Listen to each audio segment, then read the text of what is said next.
Less than 30 seconds now in regulation. Could this take extra time? 16 seconds. Here's Dyal. Send it up the point, J. Lalu.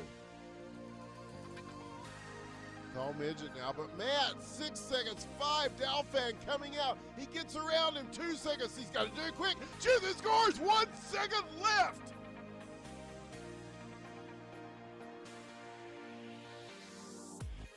Wow, it has been a while since I've listened to this intro, but I gotta say I love it just as much as I used to. This is some hot shit right here. I miss that. Miss that a lot.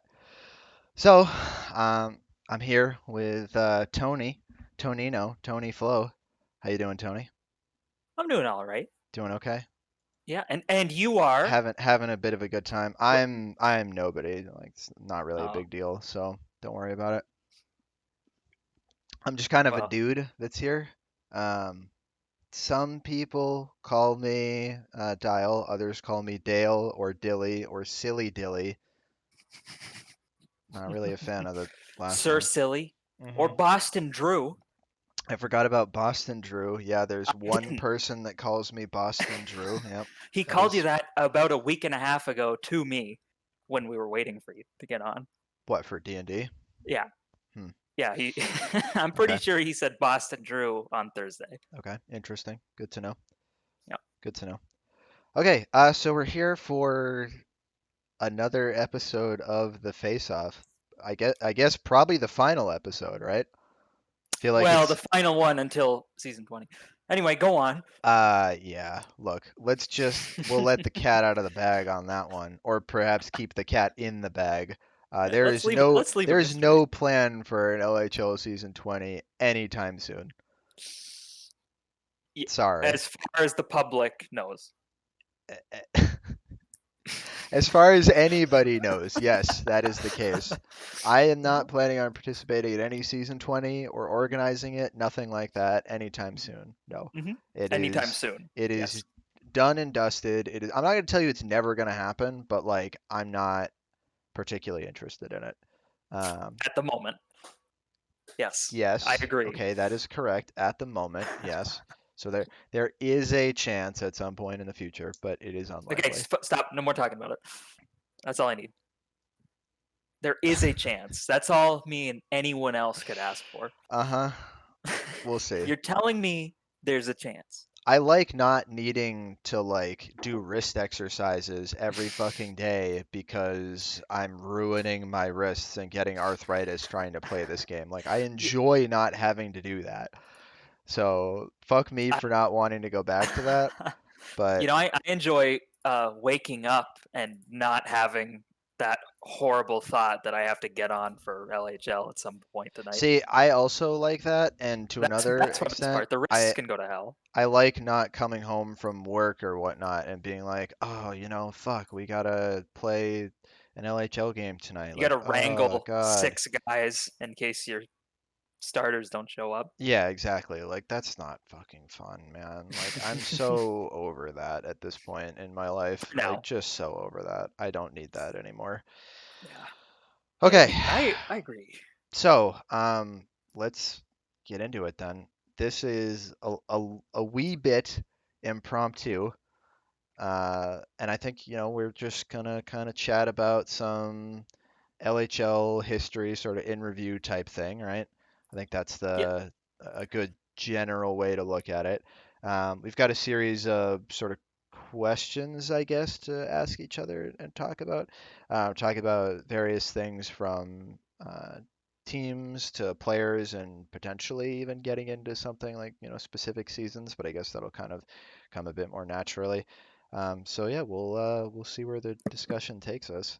Um, Hmm. but we'll kick it off right off the bat with a question that I think I used to ask in a number of interviews, which is, what is the best team of all time in your opinion? And Tony, I'll kick it off to you for majority of these anyway, to get your answer first, and then Yeah. I'll rebuttal with you because I know we're starting off He the bat wants here.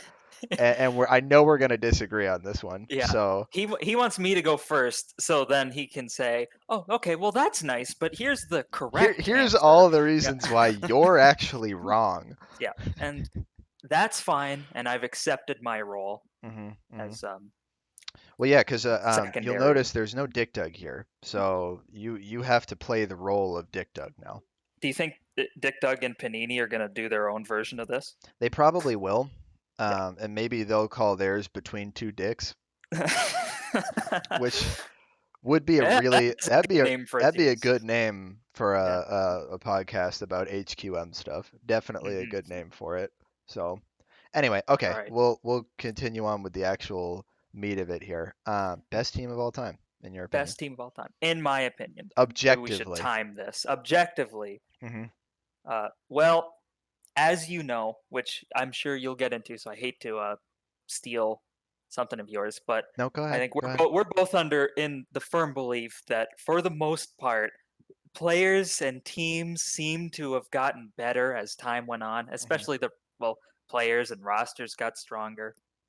It was a lot less relying on one player. hmm Even though my pick is still sort of doing that, is would be the team I was very, very, very fortunate to be on in season 14 Calgary with Guy and Otto and Kiwi in net, which is like an afterthought, which is insane, which is probably I what wouldn't call that an afterthought, but no, yeah, I guess when but you've got I mean Guy it and is Otto on the yeah, team, it's a bit of an afterthought.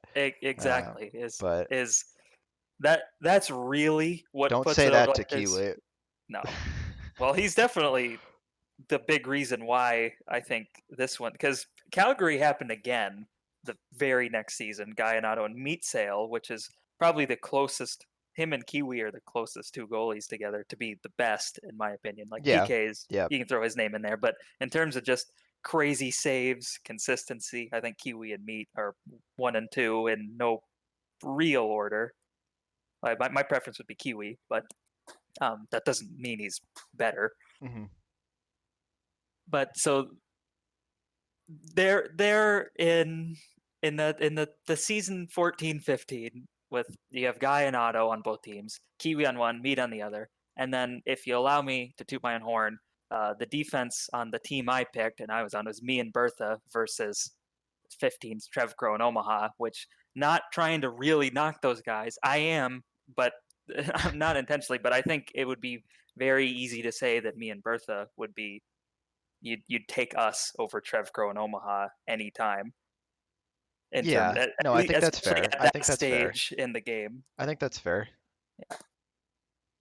And so I just another team utter domination. Guy and Otto. I think Guy was maybe better in well he was definitely better in the season 14 playoffs than 15. Like he was the way those two played were just insane, and I got a front row seat to it Hmm with the easiest job in the world of just playing super defensive D and letting them do their thing. Yeah, I mean, So I it's just think not sorry to cut you off there, but no, no, I I got think nothing. the Guy and Otto pairing is probably the best offensive pairing we saw since Matt and I were together, if we're Yeah, tooting our own horns today. yeah, Um, we're tooting. we're doing some tooting. Uh, yeah, I think they're the closest thing we ever saw to that in the 5v5 era, because Matt and I never played together in the 5v5 era, and Matt was not as good by Yeah, the time 5v5 rolled around. yeah. So, especially in terms of just 5v5 play in consideration, absolutely has to be the strongest offensive team ever, and the strongest offensive pairing ever. They were dominant isn't even a strong enough word for it, to be honest. No, it was like So league ruining, yeah, like much like you and Matt in 4v4. They're similar level of domination. Not to say one's better than the other, but well, just in terms of what the both league was and what they were, what the pairs did. both times that when Matt and I were together and when Guy and Otto were together, there was supposed to be player retention between seasons, Yeah, and it we got did. well. So that's what Unfortunately, I'm with getting to. That's Guyanato. what I'm getting to. Yeah. When Matt and I were on the same team together, we threw that out the window immediately.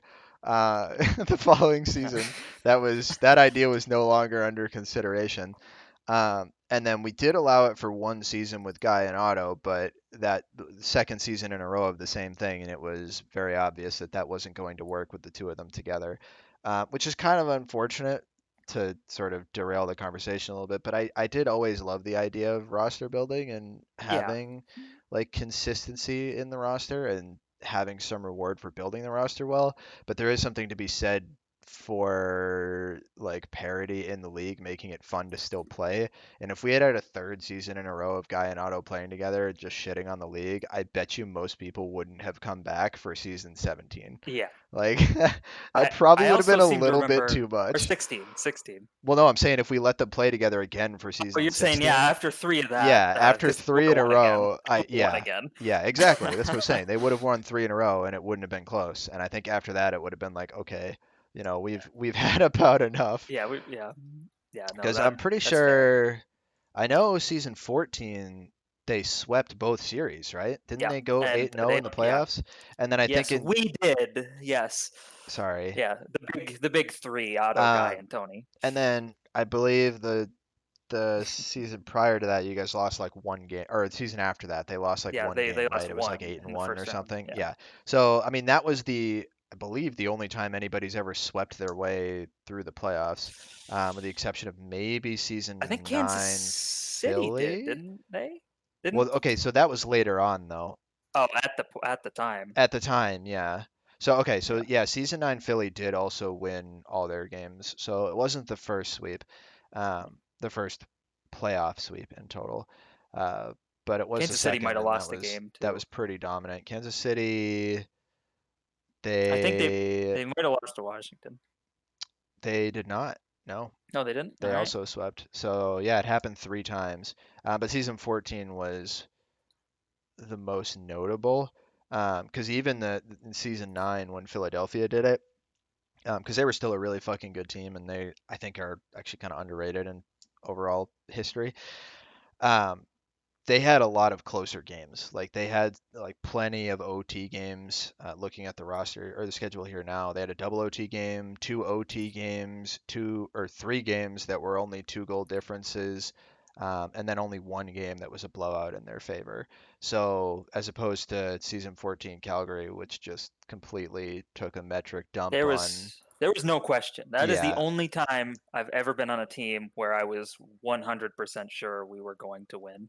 they had one game. I guess you had one game in the Yeah. playoffs of the eight that was only a 2 goal differential. Just one. Everything else was three or more, and most of them were four or more. Yeah. Reading this, are you thinking about changing your answer to this No, question? no, I'm not. Which is good for the discussion point anyway. I think Yeah. more interesting Well, debate to be had there. But shall I get into mine then, yeah, let's move on since from we talked Calgary and about get that? on Okay. to your So answer. So Calgary was the first team that came to mind for me as well for season 14. Obviously, season 15 is really good too, but I think, like you pointed out, and for all the same reasons, I agree. Season 14 was a step above, just a bit. But I picked season 12 Cleveland. Uh, I thought it's another one where, in addition to season 14 Calgary, those are two of the only teams all time, not the only two, but two of the only. Um, where I look at the rosters and I see zero holes anywhere. Like there's no position that like wasn't very good or like could have been significantly improved on. So like I'll read season 14 Calgary from front to back just for sake of discussion here. But we had Guy and Otto, Kiwi and Net, and then you, Austin, and Bertha taking up the mantle on defense. We traded for And Austin. Austin didn't play on Calgary. Just so you know, he was just an, he was we got him as a backup. right, right. So I his forgot about stats that. there are I not forgot about that. reflective on I forget. Thank you Calgary. for that. Yeah, it's been way too fucking long. Um, anyway, season 12, Cleveland was Crab and Lucic on offense, and this was really at the tail end of Lucic's prime, but he was really dominant this season. And then you and BG on defense, and then Ace in net. And this, for people who don't necessarily remember, because Ace was kind of in and out a bit for a lot of his career. Ace was a really good goalie for a couple seasons there. Um, 70%. Yeah, he had a 70% save rate in was it the playoffs he had a 70% save rate in, right? I think Yeah, so. it was the playoffs that season, Yeah. 70% save rate. And you guys had Narg as a backup, and Narg And is Goose like, was our third string goalie. yeah. So like that team is just like disgustingly built. Even the backups were good enough to be starters. Other backups on your team are Bo and Omaha too, who are both on but I don't think Bo ever won a cup, but at least Omaha was on cup winning teams. I'm pretty sure at least one as a starter, and Bo was on teams in the finals. So those are two players that like you're not gonna shake a stick at them even in terms of backups. I think top to bottom that roster is just as good, if not maybe slightly better than what Calgary had. I think the main difference between the two teams, or the two main differences, one, Calgary I don't think had quite as strong of a defensive core. I would say BG and Tony is a better defensive core than you and Bertha is, and that's not Yeah, like a it's slight against also Bertha me. or Yeah. anything. Um, I That's would fair though. say BG is a very, very, very good defenseman. he Bertha is. was He is. good too, but yeah, I think Bertha's a weird. Bertha's an interesting player. I wouldn't even call even when he's playing D. I wouldn't call him a defenseman. He's just like Bertha was in the an perfect HQM player. situation on Yeah, that team to thrive. Like that was the position to put Bertha in to get the most out of him, I think. Like yeah, I don't think there was a better player you could have put in that spot. Like if you were to flip BG there, I don't think it would have actually gone as well because I don't think BG would have been as conducive to the style of play that season 14 had. BG is just not that type of like offensive finesse player, yeah. which is really what you guys sort of went for. Um, but anyway, neither here nor there. I think No. the However, at the same time, BG, like what you're saying, would definitely work significantly better oh in yeah, Cleveland oh than yeah, Bertha. absolutely, yeah, So, exactly. If you were to not saying flip the two BG of wouldn't them, work anywhere. Yeah, like yeah, obviously he was in a yep, perfect spot on Cleveland, like yep, Bertha was. exactly.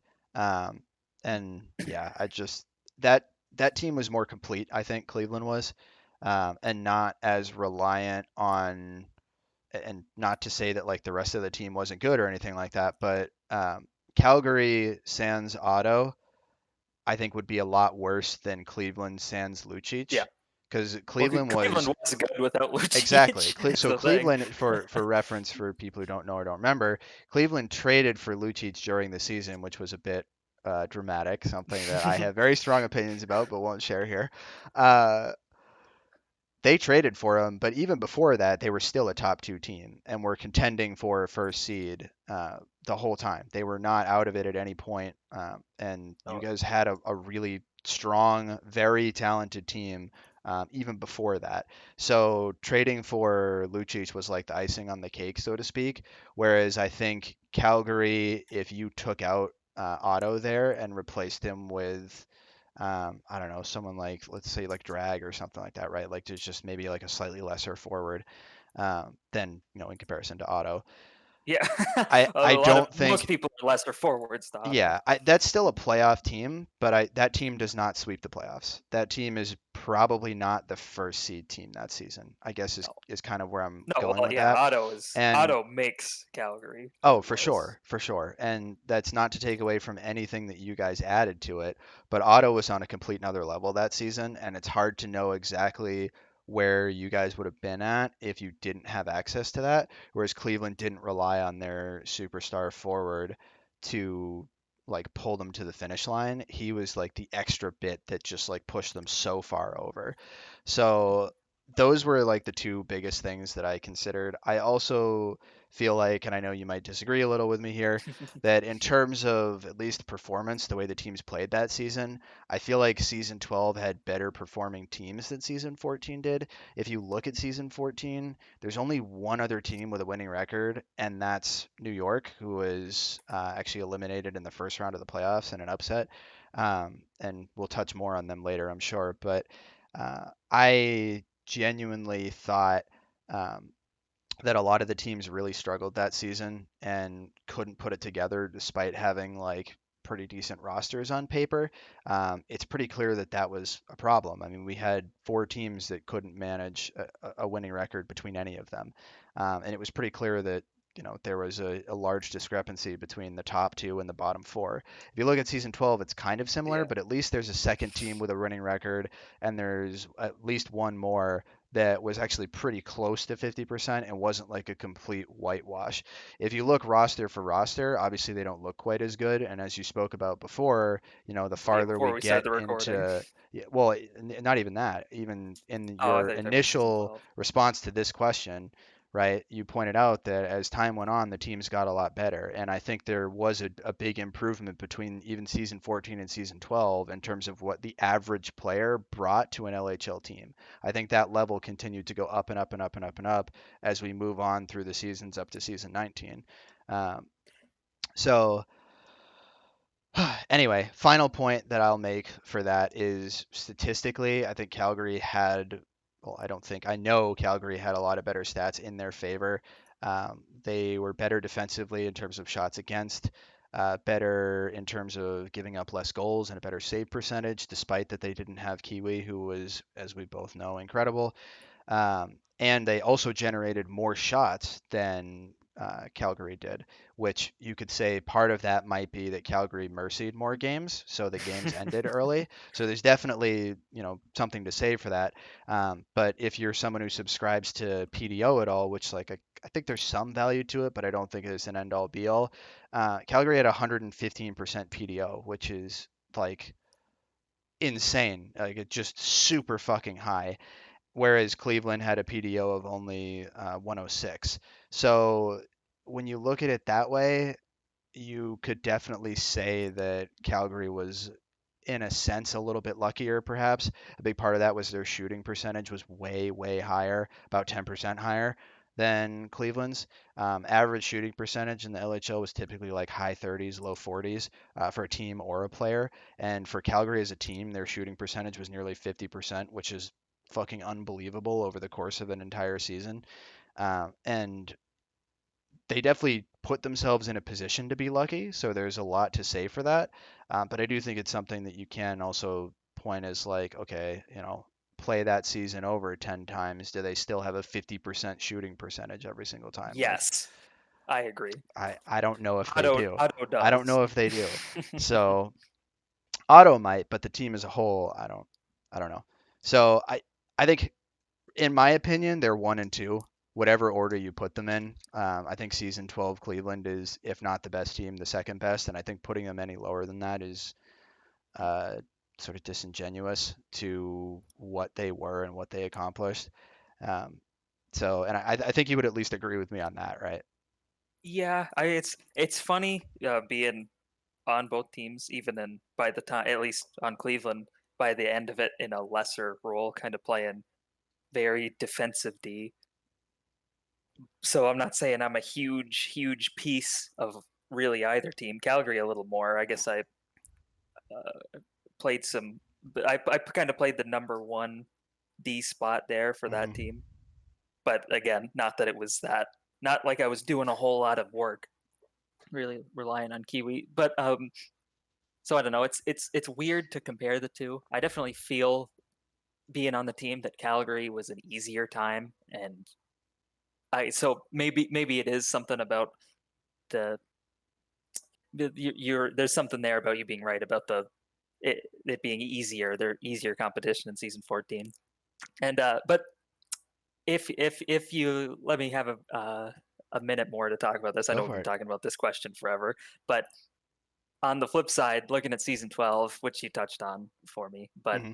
this if anybody goes and looks at those season 12 rosters, especially the teams that made the playoffs, even it just it looks so rough. It just there's so many players that season that were in elevated roles either too early or too late in their career, even where they just couldn't keep up anymore. And Cleveland and Dyal's team, Chicago, who were in the finals, who were 1 and 2 in a race the entire season, and then met in the finals. Hmm. If they were so far ahead of all the other teams, I thought, in just roster talent. So even looking at wins losses on the season stats, it's just so clear how much worse the four other teams were, and it's just I don't know. It's hard to look back on it and think that Cleveland had great competition. So it's as that as an argument is kind of I'm skeptic on. I'd be interested to see if that team played like maybe the next season even, because I feel like season 13 was just a way stronger season in general. Like I would have Yeah, loved to see yeah, I would agree. like I I mean, doubt Cleveland is the number one team I if it plays in season 13. I kind of always look at like season 8 to like season 12 as like a sort of the golden age of HQM. It's Um, your favorite time. Not Lost a even no, lot of not players. even Like from that. Not even yeah. from that. I mean purely from a participation standpoint. Like season 8 was when we had the huge influx and got like up to like 150 or 60 signups or something, which is way more than we ever had after that.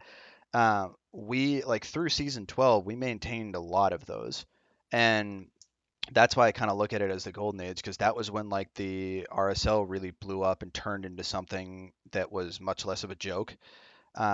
And when the idea of the JSL started to pop up too, was all around like that period of time. I think that was when our community was at the highest point. Not to say when the LHL was at its best, but when the community as a whole was at its highest point, I think was around the time of season 8 to season 12. So I generally think of that time period fondly for a number of reasons. And but I would agree with you that season 8 to season 12, while it was great for the community, that doesn't mean that the LHL was at its peak at that point. And I would agree with you that actually the LHL was probably more at its peak between like seasons 13 and like 17 or 18 Mhm. than it was during the time period I was just talking about. So, Yeah, I totally agree. all right, so we'll move on for this one because we've chatted Yeah, about this just one a long time. for 20 We'll minutes. just accept that I'm correct, and we'll move on. We'll just have to play. We'll just have to play those teams against each I would other. love to see that. I would Me on fucking both love to see teams. that. Yeah, I don't know how that would work, but that's okay. We'll just have to clone you. All right, Yeah. so let's flip the coin. Worst team of all time. Do you want me to start this time? Because I threw you under the bus for the last Yeah, one. I'll just mine won't take long, Okay, so go I ahead. will just Go do it. ahead. It's season 10 Florida, and I was briefly on it. Uh, we got mercied, I think, every game but one I played in, which were only a small handful, and it was just without a doubt every player on that team didn't belong, including myself. Like they were not LHL caliber players on that team, except for Matt, who was not there. And that's it. That was just I couldn't believe like on that team was definitely it was funny. I wasn't like upset we were losing in the handful of games. I just couldn't believe that we even like had to play. Yeah, I mean, you guys, well, you only forfeited twice. Yeah. But except K Bomb was so good. You guys He went was so 5 and good. 20 for reference for this discussion. You I guys think had a I was on 5 the and team 20 for record. like I think I was on the team for 2 weeks maybe, and I Yeah. played like 3 or 4 games. So Yeah. it's all the success of that team winning games was like when Marchie got on the team and Matt showed That up. season killed K-Bomb. Yeah, he was so good. Yeah. The handful of games, like we got mercied, and I think he ended up with like 8 saves still, like letting in say like it was insane. Like he was just so good, and the stats do not reflect it. I feel so bad for him. Yeah, Anyway, he had a that's rough go of that's it. it. You all had a rough go of it on that Yeah. team. I think that's probably the worst 5v5 team. I would agree with you on that one of all time. I went with a 4v4 team. Again, predicated on a lot of the same logic that we talked about earlier. The teams were worse back then. And so maybe it's kind of disingenuous to pick a 4v4 team because it's hard to compare and it's not necessarily entirely fair because there weren't as many players and not as many players were that good back then.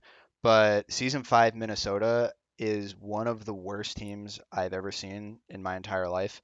Um, Having played against season 10 Florida and season 5 Minnesota. Season 10 Florida gave up like I think it was 9.4 yeah 9.44 shots against per game and gave up 4 goals against per game, which is pretty bad. And those numbers were a lot worse early on in the season, but as the season went on, you guys did find a way to get a little bit more competitive and not get mercied out of the server every single game. A lot of the sort of negative connotation with season 10 Florida, I think, is really predicated on the first like 10, 12 games of the season out of the 25 that were played, where they got mercied like 6 or 7 times. I Mhm. mean, it was really bad. But the second half of the season, not that they were winning games, but they were much more competitive to a point of not getting blown out every time. And it was like, 5-2, whereas previously it would have been 7-1. And that doesn't sound like it's a huge difference, but in terms of like the quality of like the team was able to progress a little bit, I think it was a positive change, and a very clear positive change. And while their offense was better than season five Minnesota's was, um, worse than season five Minnesota's was, their defense and goaltending situation was better. So I brought up the 9.44 shots against per game and 4 goals against per game. Season 5 Minnesota gave up 11 and a half shots against per game and 6.4 goals against per game. Yeah, that's pretty rough. And again, it's 4v4, so take that with a grain of salt, but that is by far the worst 4v4 team ever. Like not even close. And they went 2-19 on the season because we had 21 game seasons at that point. There were 8 teams in the league, so you played everybody else 3 times, 21 games. So yeah, 2-19. It was bad. It was really bad. They did not have a starting goalie with a save percentage higher than 48.28%. Oh goodness. Yeah, it was bad. You know So what's funny? Look at all this. Look at this. I'm looking at the roster now. Look at the similarities. Marchie's on it, and I think this is the same yeah, team. Same thing happened. Evcop GM'd and dropped out, and Super had to take over, didn't he? Or was there something about Minnesota where that happened? I Or was think it the you're thinking season of season before? 4 where Okay, Evcov was maybe. GM of Buffalo. But yeah, so what had happened was this was a keeper season. So season 4, Evcov was the GM of Buffalo. Evcov drafted a whole bunch of players. There was a bunch of issues with a lot of them, Taser included. They kept the roster together for that season, made the playoffs, I believe, but didn't necessarily go very far. And then the following season, Super took over as GM, and because it was a keeper season, um, they like Super made a whole bunch of trades to try and like rebuild the team and basically took season 5 as like a rebuild season because the idea was we would continue moving forward with the teams being like retaining the roster to some extent so that you could actually do some form of roster building in between all these seasons. And it just it went about as poorly as it could have for him. He did what he could to like make it okay, but he had basically every good player that was on his team. Taser and Timu were the two like big ones.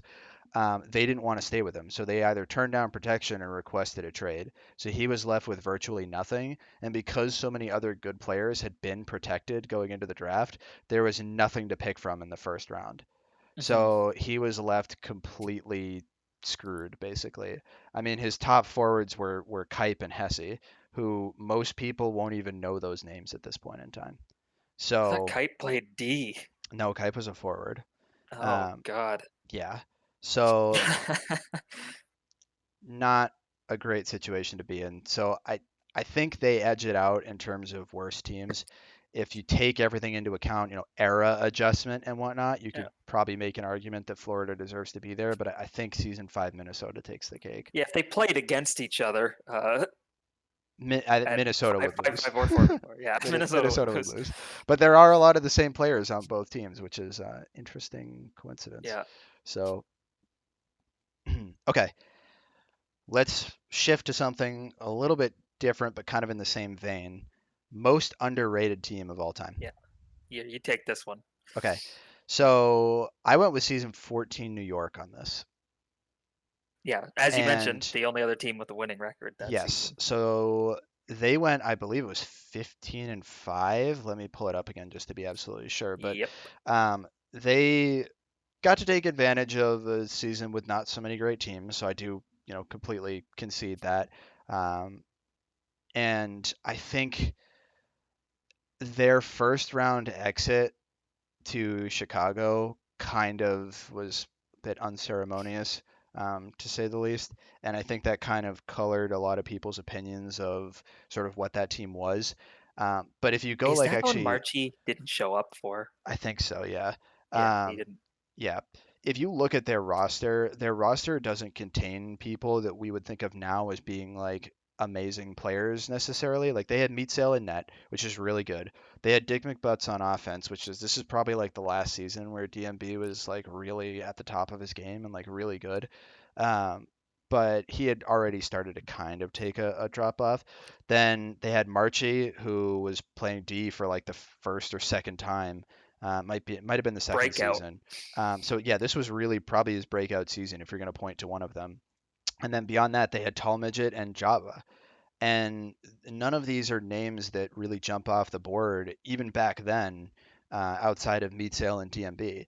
So the fact that they were able to go 15-5 and be second seed behind Calgary, who was an incredibly good team, and as we talked about, one of the best of all time, top two minimum.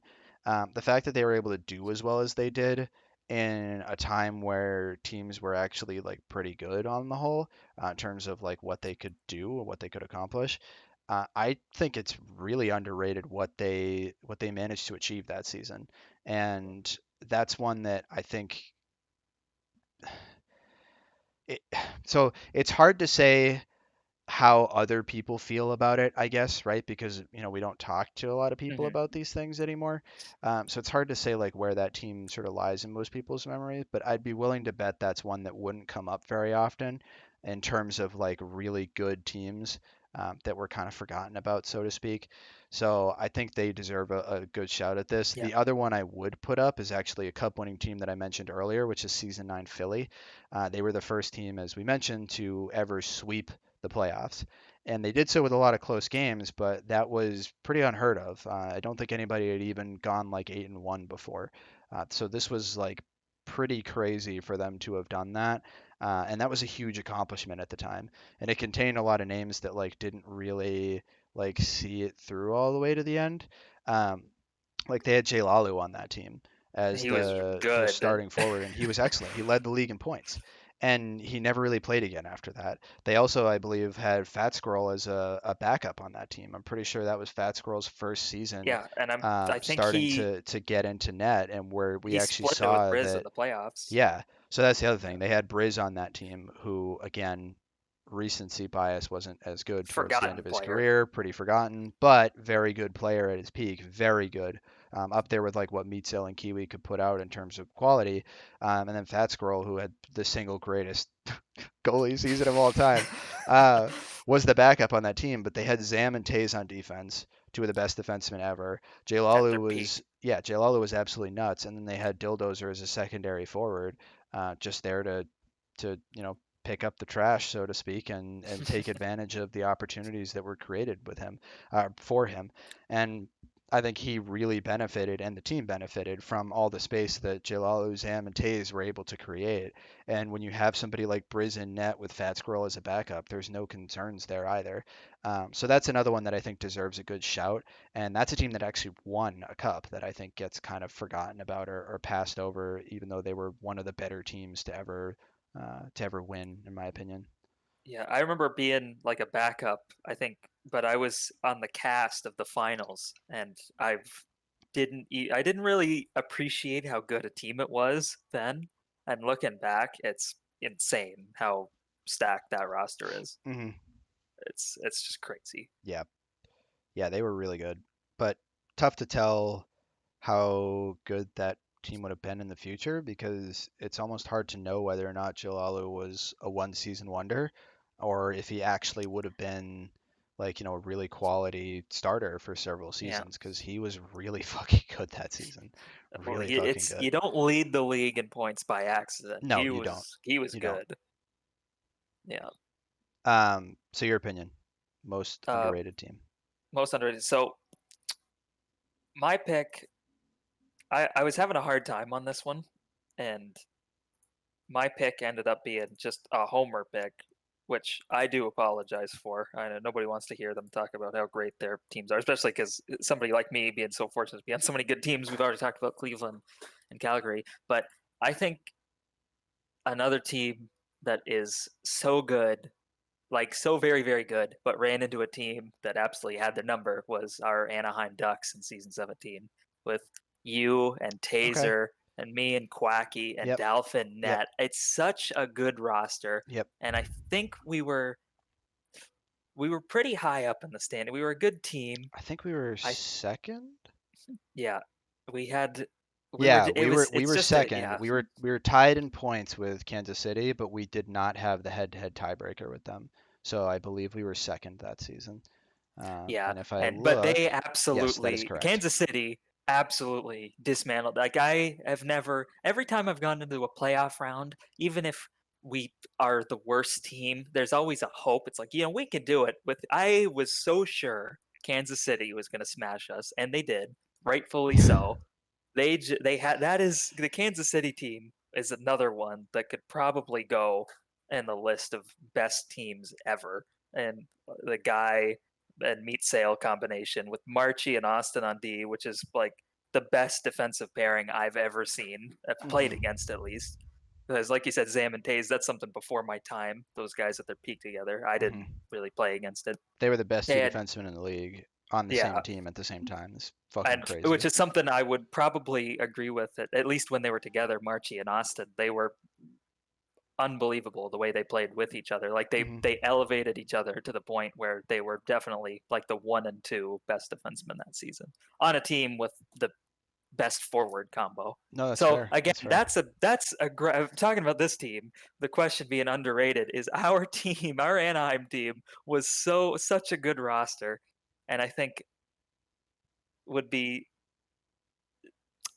remembered so much better if it just we had Had at even least put been up a fight. competitive. Yeah. Yeah, if we'd been able to even compete with Yeah. the Kansas City team, Well, which I think that's kind of the same yeah, thing where, and so you're looking at it from like from the roster being so good, yeah, whereas I came at it from like a roster that wasn't quite as good that kind of overachieved but wasn't appreciated for it. So you took two different yeah, like approaches to this, which is interesting. But I do agree that our team was probably or is a really good choice for this, and it is you know, might be even a shoe in for it. I think, like you said, we would have been much more, I don't want to say fondly remembered because that seems disingenuous, no, but yeah, that's weird. um, But yeah, it'd be but remembered like, as a better team than we were. exactly, yeah, I think it would have Yeah, been noted as like, oh man, remember playing against that team? Like, oh, that was fucking hard. But we kind of collapsed in the playoffs. I yeah, mean, and not kind of. The first round went really well for us, if I remember correctly. yeah. One and Um, six. We were missing Dalf. They were missing. I think Doug didn't show up, but we were missing our goalie, and we put Quacky in net and Sir Gregor's in on D. I and we moved up. still, yeah, Yeah, and and we we still won the smashed him that series. second day Yeah. So, I with mean, that backup roster. and then we just fucking And we folded couldn't in do the it. We finals. we Yeah. we Yeah. lost the season. We got swept in the season series against Kansas City, which is where most of our losses came from. Hmm. And like all I think what four of our losses came against. Four of our six losses came Seven. against Seven. We or went. seven. Oh, sorry. I'm looking at the playoffs. I know. Yeah, Yeah, six. Yeah, yeah 14 we and had six. six losses, and Yeah. four of them were against Kansas City. So Yeah. we had two losses that weren't against that team. Is what I'm Which were like. probably against Yeah, St. Louis. I would be willing to bet. I'd be willing to bet both of them were St. Louis. that yeah Maybe that's probably Washington. what Maybe one to Washington too, because Washington was pretty quality. definitely wasn't to Edmonton. Yeah, or Atlanta. But Yeah. anyway, no, That's that's neither that's here a nor there. that's definitely a good pick. So Yeah.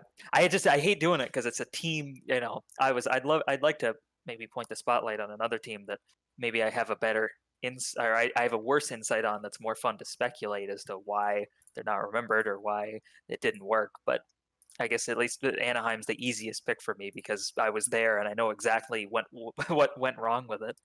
yeah, What went wrong with yeah, us. little too painfully Yeah. remembering that. Yeah. Okay, It's hard. so Yeah. oh, go ahead. Sorry, I don't want I to cut was you just off. saying it's just a hard one. It's just a hard question No, it to is. It is. I mean, these are all tough, right? It's all subjective yeah. anyway. So, okay. So we did underrated. Let's do overrated. And now it's Okay. my turn to be a little bit of a homer, so to speak. I think season 19 Philadelphia was the most overrated team. Your Um, own team. yes. So season 19 was the last one we played. And it was myself and Quacky, and we had Dalfan and BG on defense together. And then we had Eric in net. That was not the planned goalie situation. We were going to have Slim originally in net, who had shown himself numerous times to be like a very good goalie in scrims and pickup games, and he had been a backup before, filling in a number of games as goalie in previous seasons, but had never been the like formal starter from the beginning.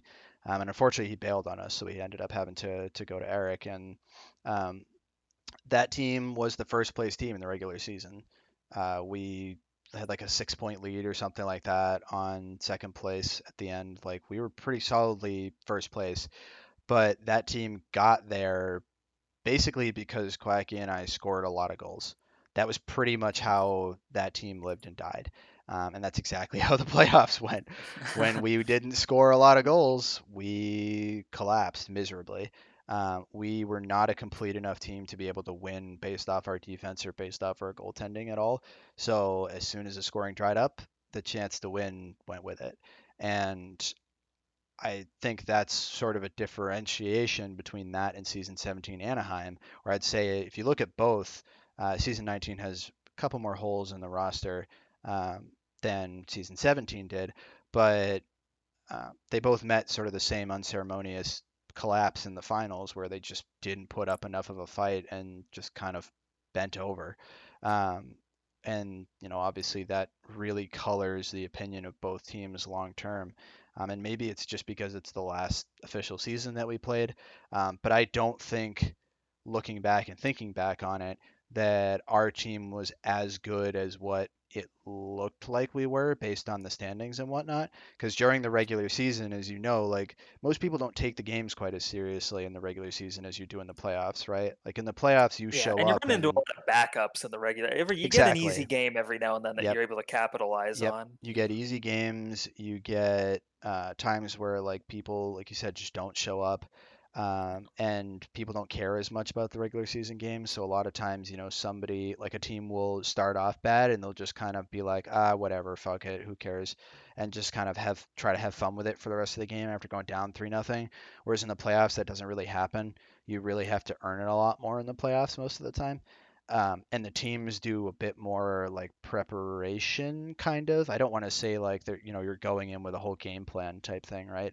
But at least to the extent that like what the other team's strengths are, and like roughly how you want to play against that.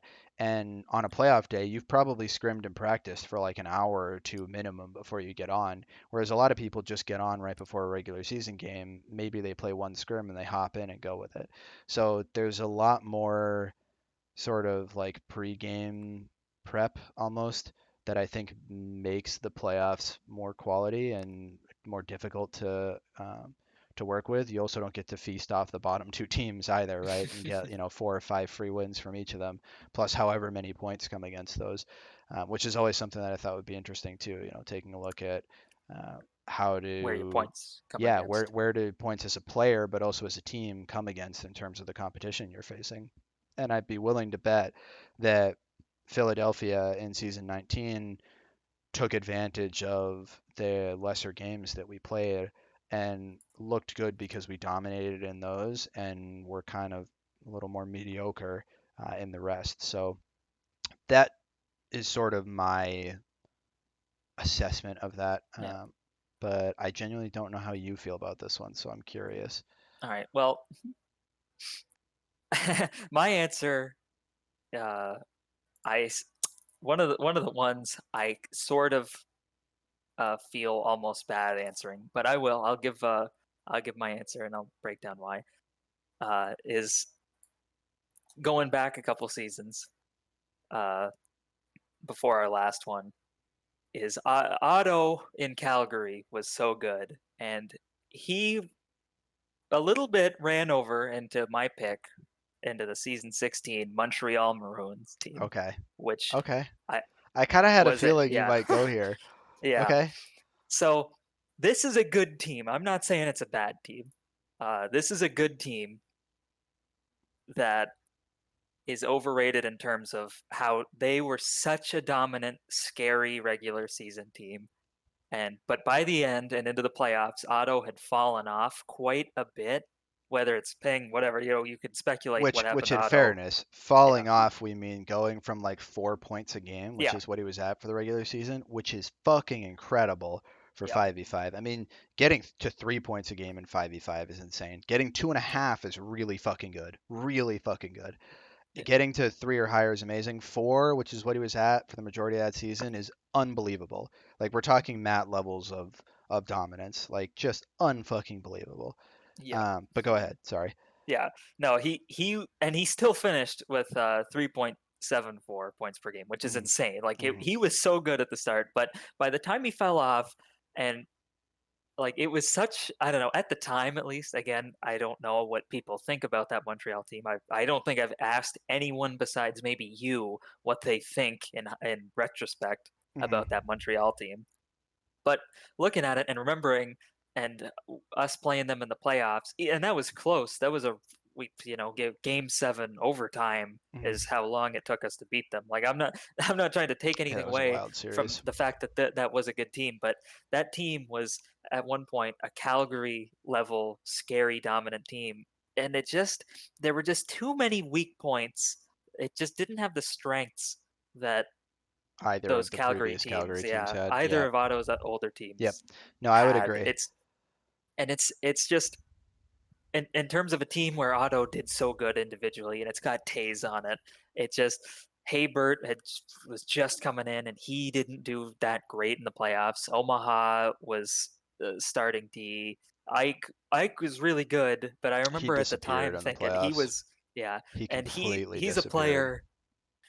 player who he is not best used in the role he was being used on Hmm. Montreal Hmm. as sort of secondary forward to Otto. Like Ike had great success, and when I think he took the next season off, but he came back for the last two and was great offensively. Which you know, uh, arguing about like Ike here or there, whatever. But on Montreal, he wasn't that good. Omaha was fairly weak by that point. Hmm. It is just kind of Taze and Otto doing some heavy lifting there. And in terms of a really great team, I think it's hard to look at a team with maybe arguably three weak spots as being this great scary team going in against, which they were. But when Otto No, at I the mean start of that you're right. season, when You're right. Otto, For the yeah, majority of that season, a lot of people did look at them, myself included, as like, Jesus, this is a third season of fucking Calgary. Like we're gonna deal yeah, with this again because Otto was just unfucking believable. yeah, And and he slipped up even a bit, and it was enough to just well, they that's lost the in the yeah, first round. that's the That's thing. all. That's all it took. It became clear after that that they really lived and died by Otto. In the same way Yeah, that season 19 lived and died by the Philadelphia, lived and died by our offense in myself and Quacky. It was that sort of situation where, and, you look at the names on paper, like you said, but that sort of situation where as soon as you take that away, or at least minimize it a little bit and control it a little bit, it was a completely different experience or different output that they were able to demonstrate.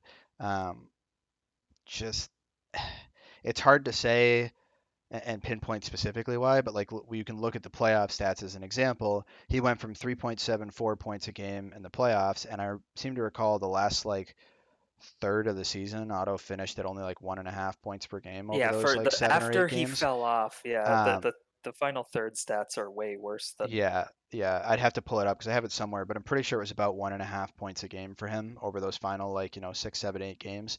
But into the playoffs, he was a measly 2.86 points per game, which is still incredible.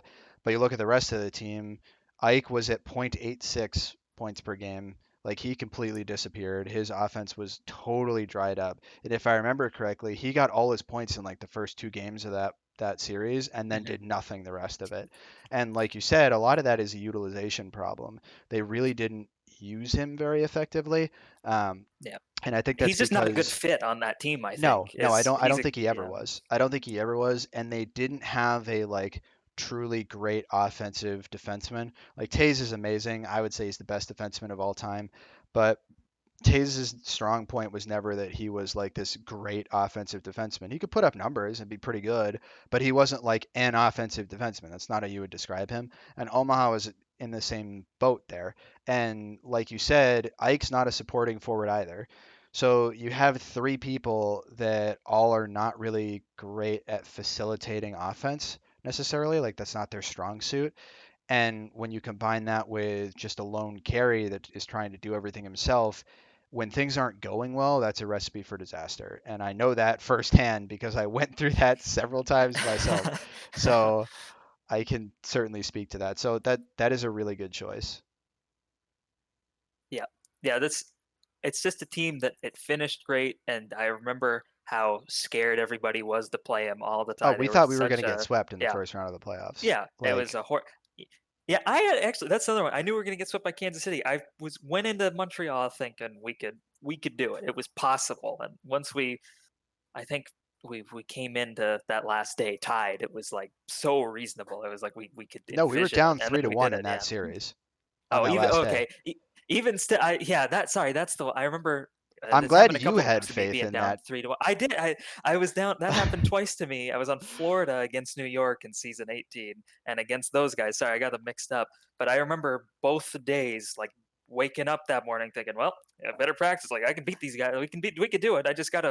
I gotta do as well as I possibly can, and just hope for the best.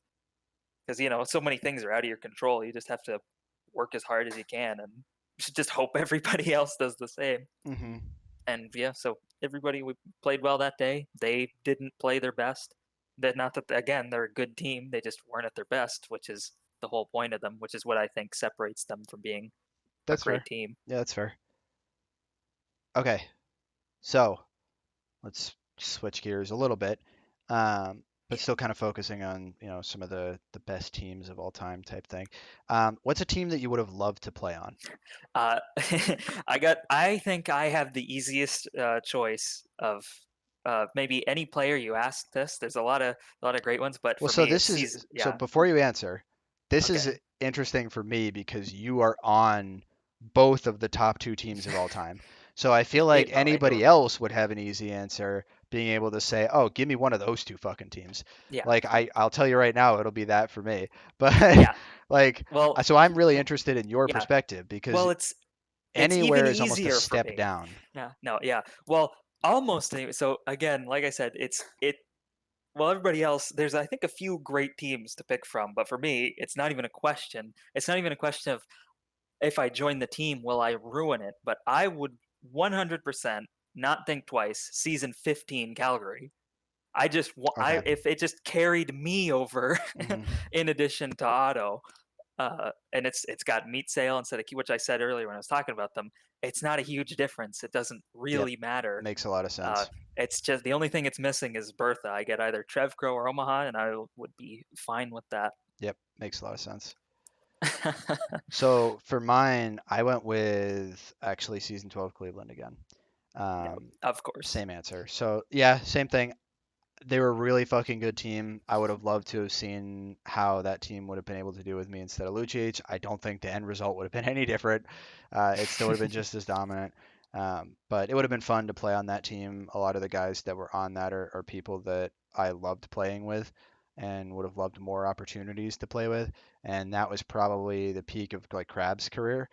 Yeah, And he was it at would have his been, absolute best. yeah, he was unbelievable. And it would have been great to play alongside him in his peak of his career too. So that's probably the choice for me. Um, if you were to sort of get down into the weeds with it, I'm sure it would be fun to try to look at like, a non-playoff team or maybe like a fourth seed team that I could have Hmm. put myself on to see sort of what difference that might have made. And that would have been a fun experiment. Like, does adding me to this team make it enough to like push it over the hump to get into Yeah, the yeah. finals or I contend? can't do that. That would have been cool. I can't So, do that with teams. I think what team could I okay. hurt the least by being on it? That's Fair. Fair. and Fair. Calgary, because it had just worked the season before, I'm positive that I couldn't have damaged the season 15 Calgary team. And I have maybe improved it even. Okay, that's fair. Okay. What about a team Easy that one. you were on that you wish you hadn't been? Again, so I had a very, very fortunate, lucky career where I managed to get on good teams all the time. I got on your teams and Crab's teams and Otto's teams, but a handful of times the I have two teams down here, and one is season 10 Florida. I was only on it for a couple of games. As it said that I was like the roster spot next to my name said that I was like a fill-in because I wasn't you guys like the BOC allowed me to play for that team so that they didn't forfeit. I was just like an extra player on the roster, and as soon as they picked up a real player, they got rid of me. So that's one that there was nothing good about being on that team. Okay, that's I fair. wish it. Well, it's interesting. Like I don't even really regret being on the team, but I would have liked it just for the like minus 19 I took to my career stats. Uh, that like I had like one goal in 4 games. That was like minus 19 or something crazy. I would just love for those to be erased. That's Is fair. the big one. That's fair. So that's but the other one I would have liked to skip, and this one is not even through the fault of the team. Is I was very briefly season 15 rough time, which I'm not going to pick your answer that I already know, but I was on Toronto. I was drafted to Toronto, and I hated every side. I wanted to play forward. I wouldn't play D for them.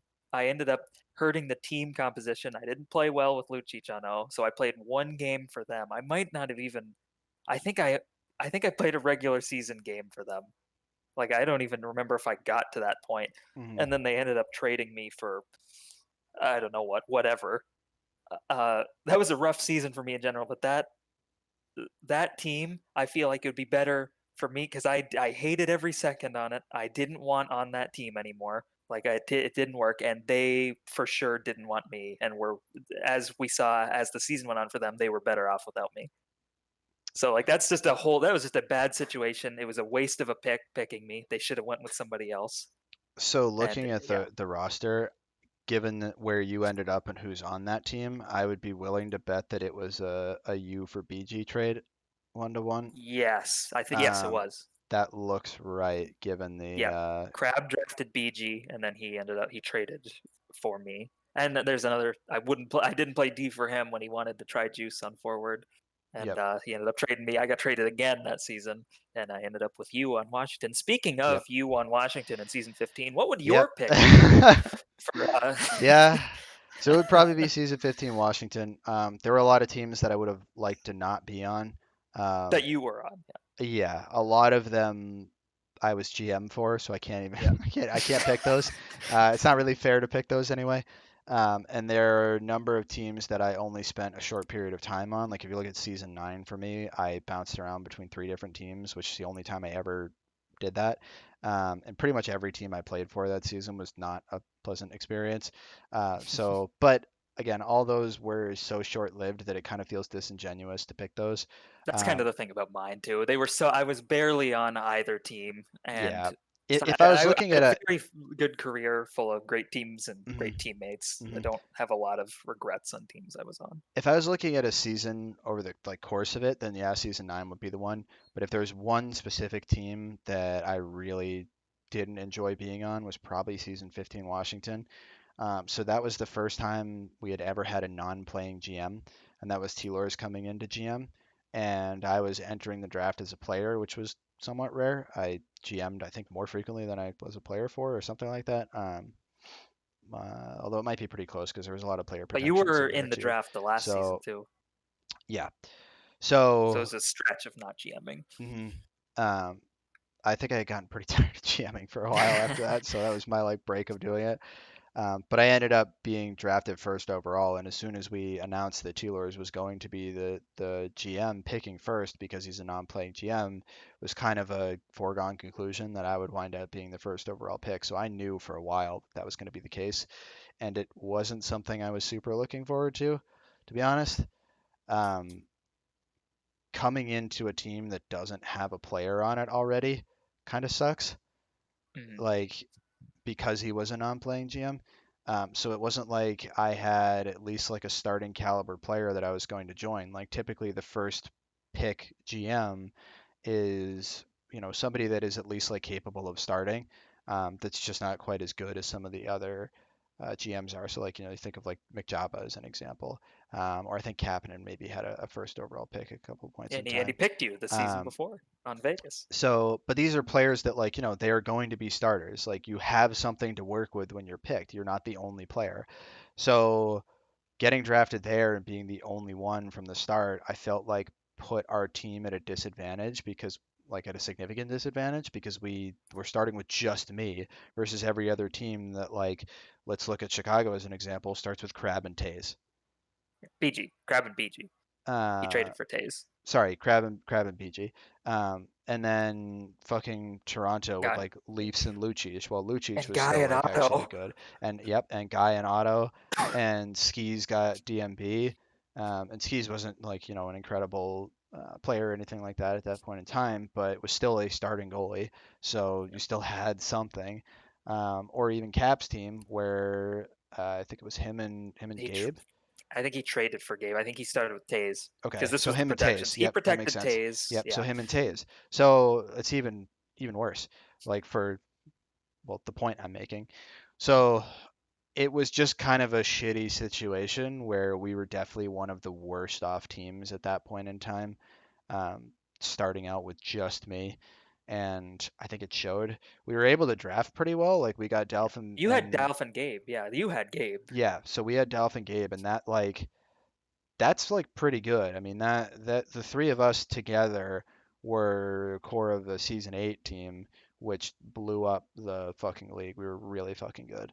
Um, so it worked in the past, but this iteration just didn't. And I think by this point in time, we were past sort of the peak of Gabe's career individually, Yeah. and we had started to enter the time where like Dalf wasn't really quite as good I anymore. think Dalph he hadn't played a season or two, and he came back.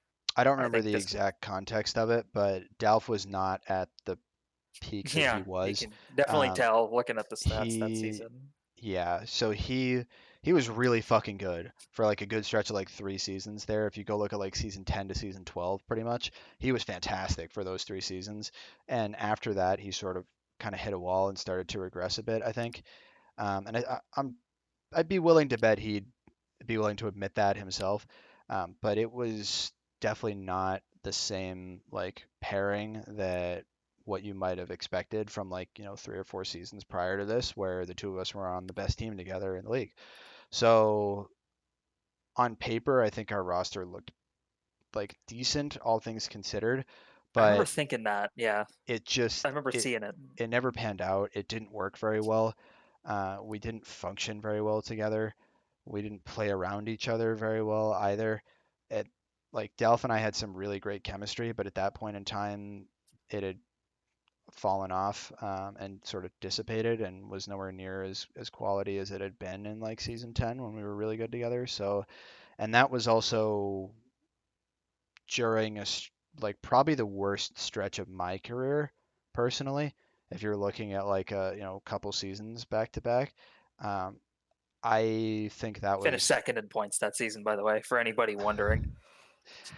I think that like stretch of seasons in there pretty much after Boston season 10 through this season was kind of a down period for me where I wasn't really as motivated or as like on point as I was after that and before that. So that definitely plays a part into it. But yeah, I would pick that team as the Yeah. one that like if I Also, could you running remove into myself. Crab and Otto's primes back to back. Yeah, that doesn't help. Yeah. Doesn't help. Agreed. Okay. Um, so what's a team that you think would have been better if it had played in a different season? Here, actually, you take this one because I got a loaded answer for this. I You don't have a have just loaded one team. answer? Yeah, Okay. I got a loaded answer for So this one. so there were a lot of teams that I considered for this. This was a tough one. One of the harder ones I thought to go through.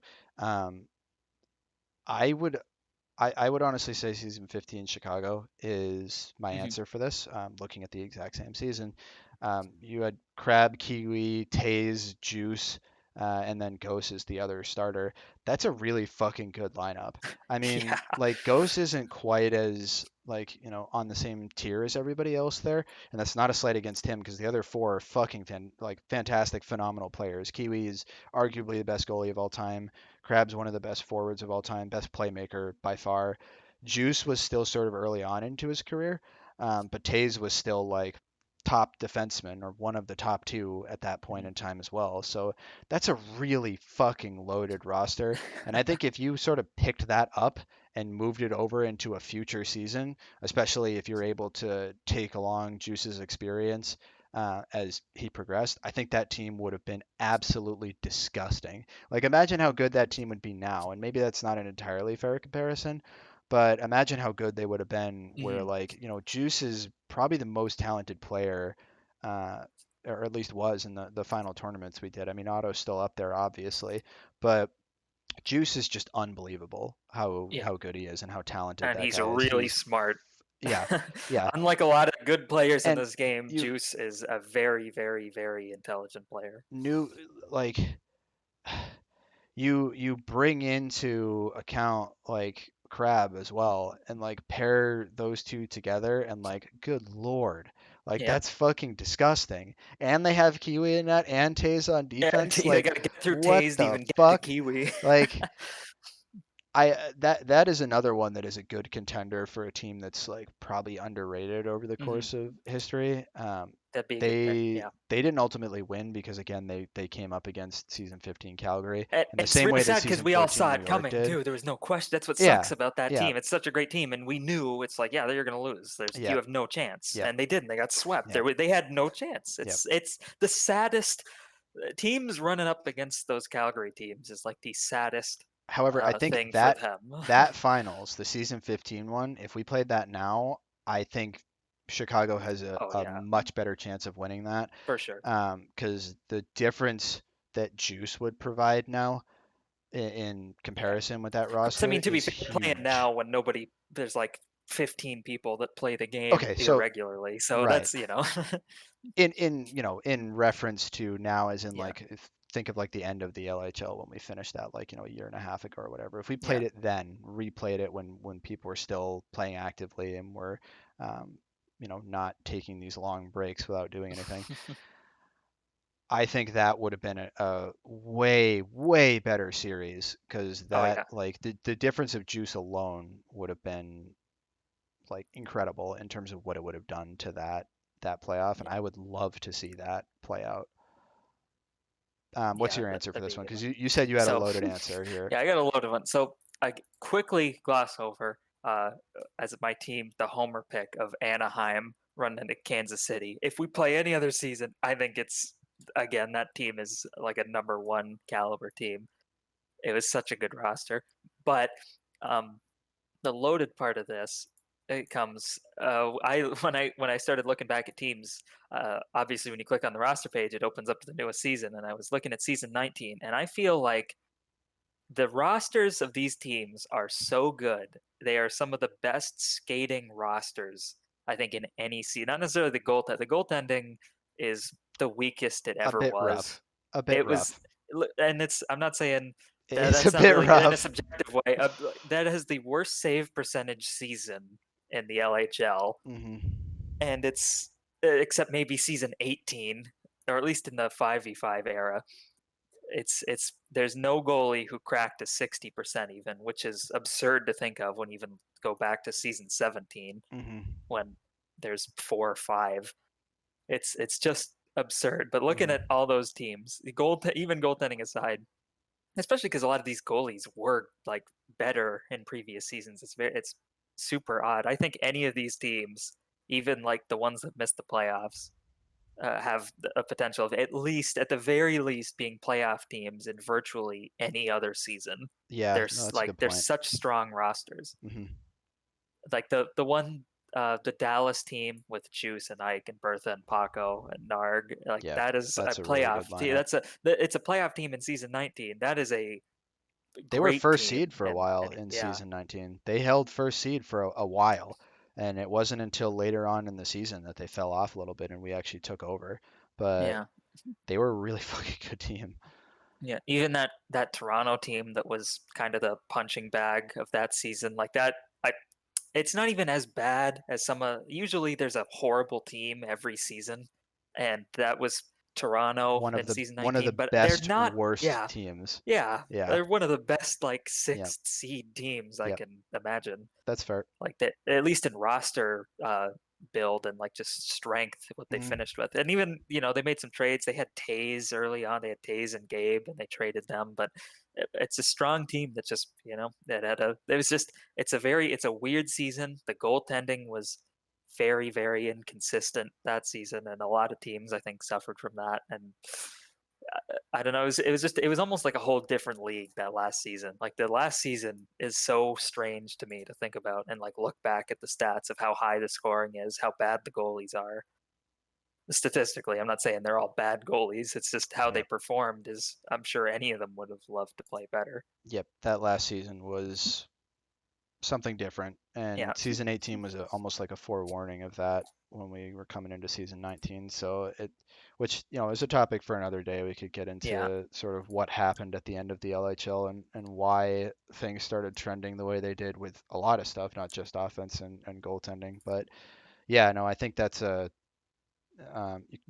cheating a little bit here, Yeah. but I like the choices there because it could Yeah, have the been a lot. rosters are insane in Yeah, season 19. yeah, It's wild. yeah. And like Toronto being the last place team was still 12 and 18. Like that's really they had 40% win percentage. That's not that bad. Like we've had playoff teams before that have had win percentages close to that. So Yeah. you you're definitely along the right lines of thinking there.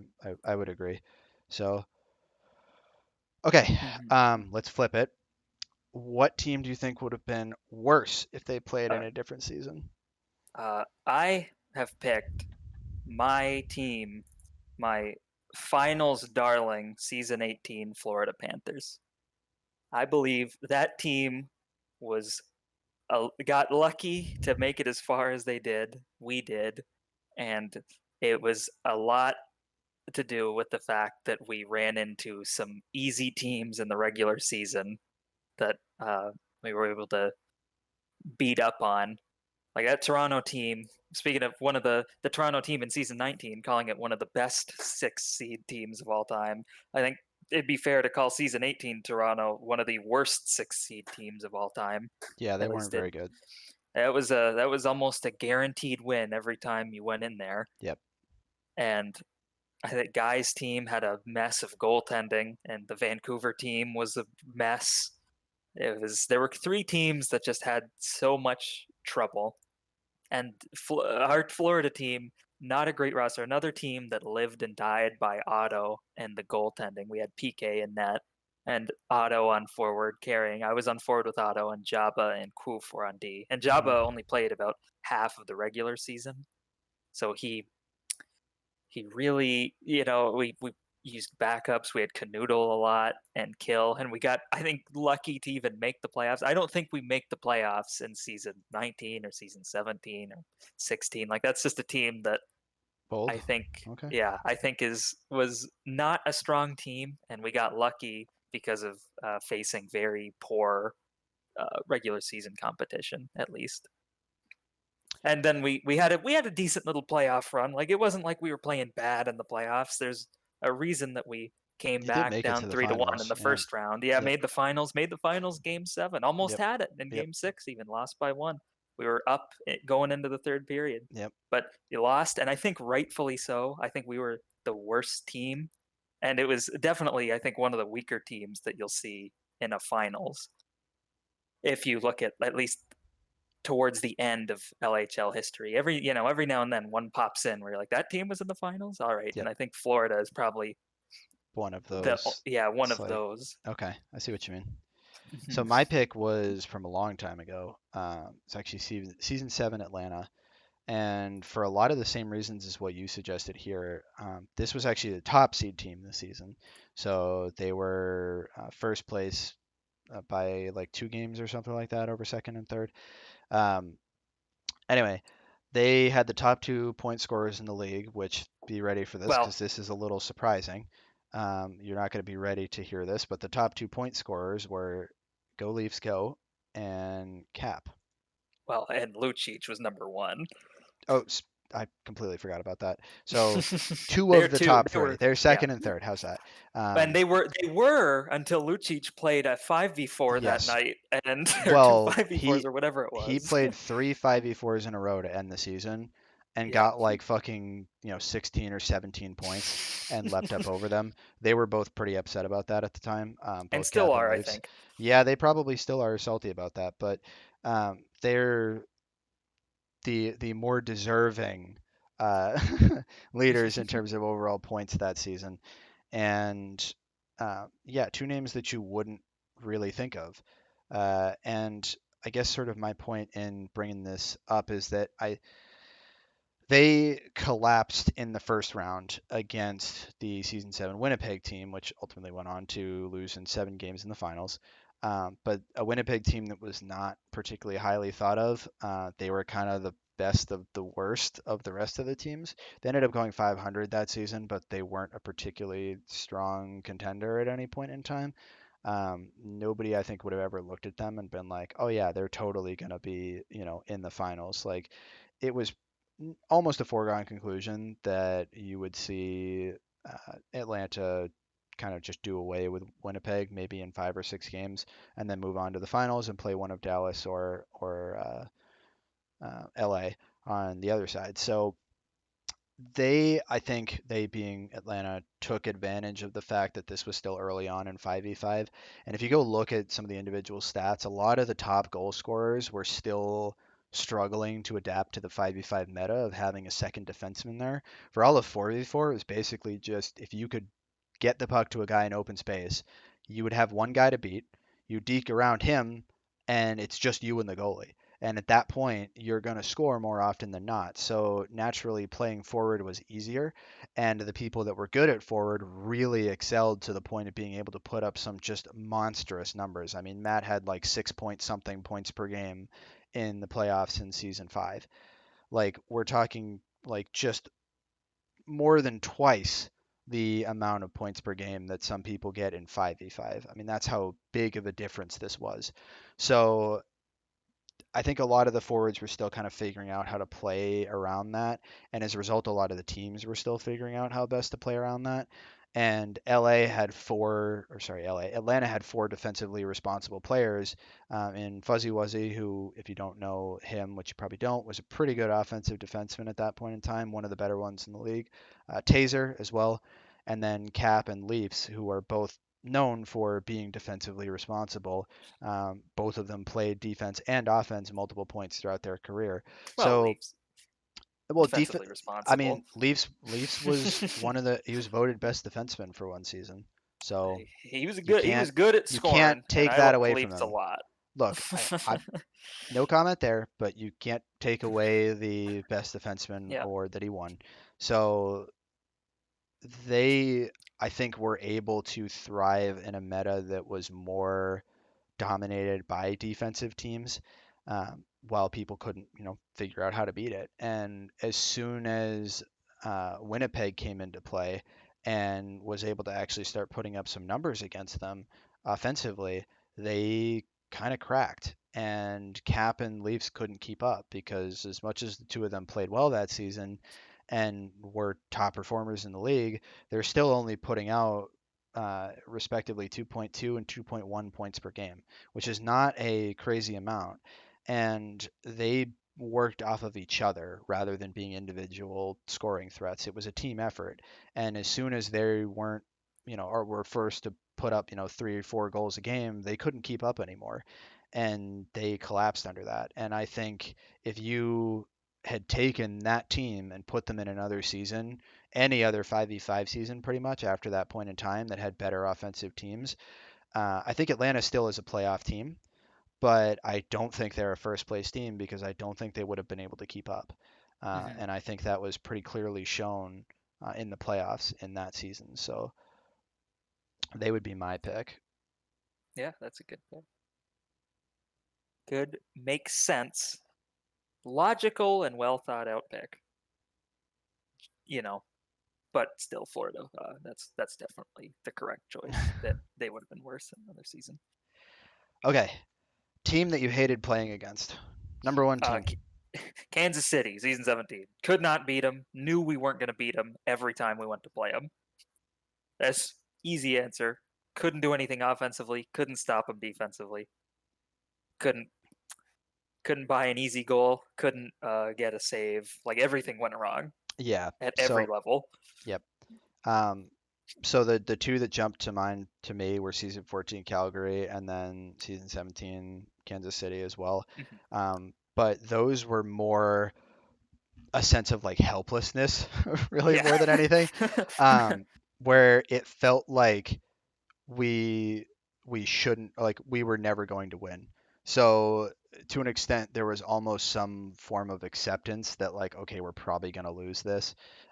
Whereas the team that really was like the thorn in my side, so to speak, was really season 10 Edmonton because Mhm. that was a team that we should have beaten and didn't. And that's really the difference to me that kind of put them up over the other two is like I could go into that series and feel like okay, we have a legit chance to win. Like we probably should win this. And not being able to was definitely more frustrating and more painful than just going in and knowing we were going to get smacked around by Guy and Otto for about 20 minutes or maybe 5 and that actually happening.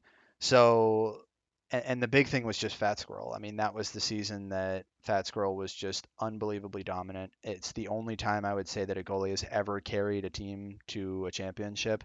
There have been goalies that have been big contributors to it and have deserved sort of, votes for playoff MVP. But that was far and away the only time where like the goalie won it. Like just Mhm. flat outright, the goalie won it. 80% in the playoffs. Yeah, Like 80, that's insane. 80% save rate. 80. Like just think about that for a second. So that's what it was for me because we outplayed the fuck out of that team throughout the course of that series, but we couldn't score. Mhm. And it didn't matter what we did. And we could barely get 2 goals on the board. So if we didn't hold their team to below 2, we would lose. And that's exactly what happened. So it was just definitely one of the seasons I have the most regrets about. But yeah, and maybe it's not even fair to say it's the team I hated playing against the most because it really was just Fat Squirrel. Because the rest of the team was like they were good, they weren't a bad team, but we didn't have too much trouble like generating scoring chances or minimizing theirs. That wasn't ever the issue. The issue was being able to score. We It just seems like that could team had a not very low score. shots per game and very high shots against in Yeah, those playoffs. the finals was like we outshot them like 11-4 or something on average in those games. It was that egregious. Like Yeah. it was bad. Oh well. Okay, And were you gonna add same. something? No, I was just gonna move on to similar question, but on the other side of it is, what's a team you love playing against? Okay. Um, so you might not like this answer, but I went with season 18 Florida. Yeah, the team that was a product of its time, its season, right place, hmm right time. hmm Gotcha. Um, so I looked back to like verify this just to be sure, but I always had fond memories of playing against you guys. I always liked playing against Otto. I didn't particularly like playing against you, but I always enjoyed playing against Otto, even if I knew he was gonna fucking clap our team, because Otto is just such a like generational talent Yeah. that I think you could like even being on the receiving end of that, there was a certain extent of like respect that you had for it because of how good he Oh was. yeah. So I always loved going against him, and he was always the one of the few players that I would compare myself to and look at and say like, man, I want to be as good as him.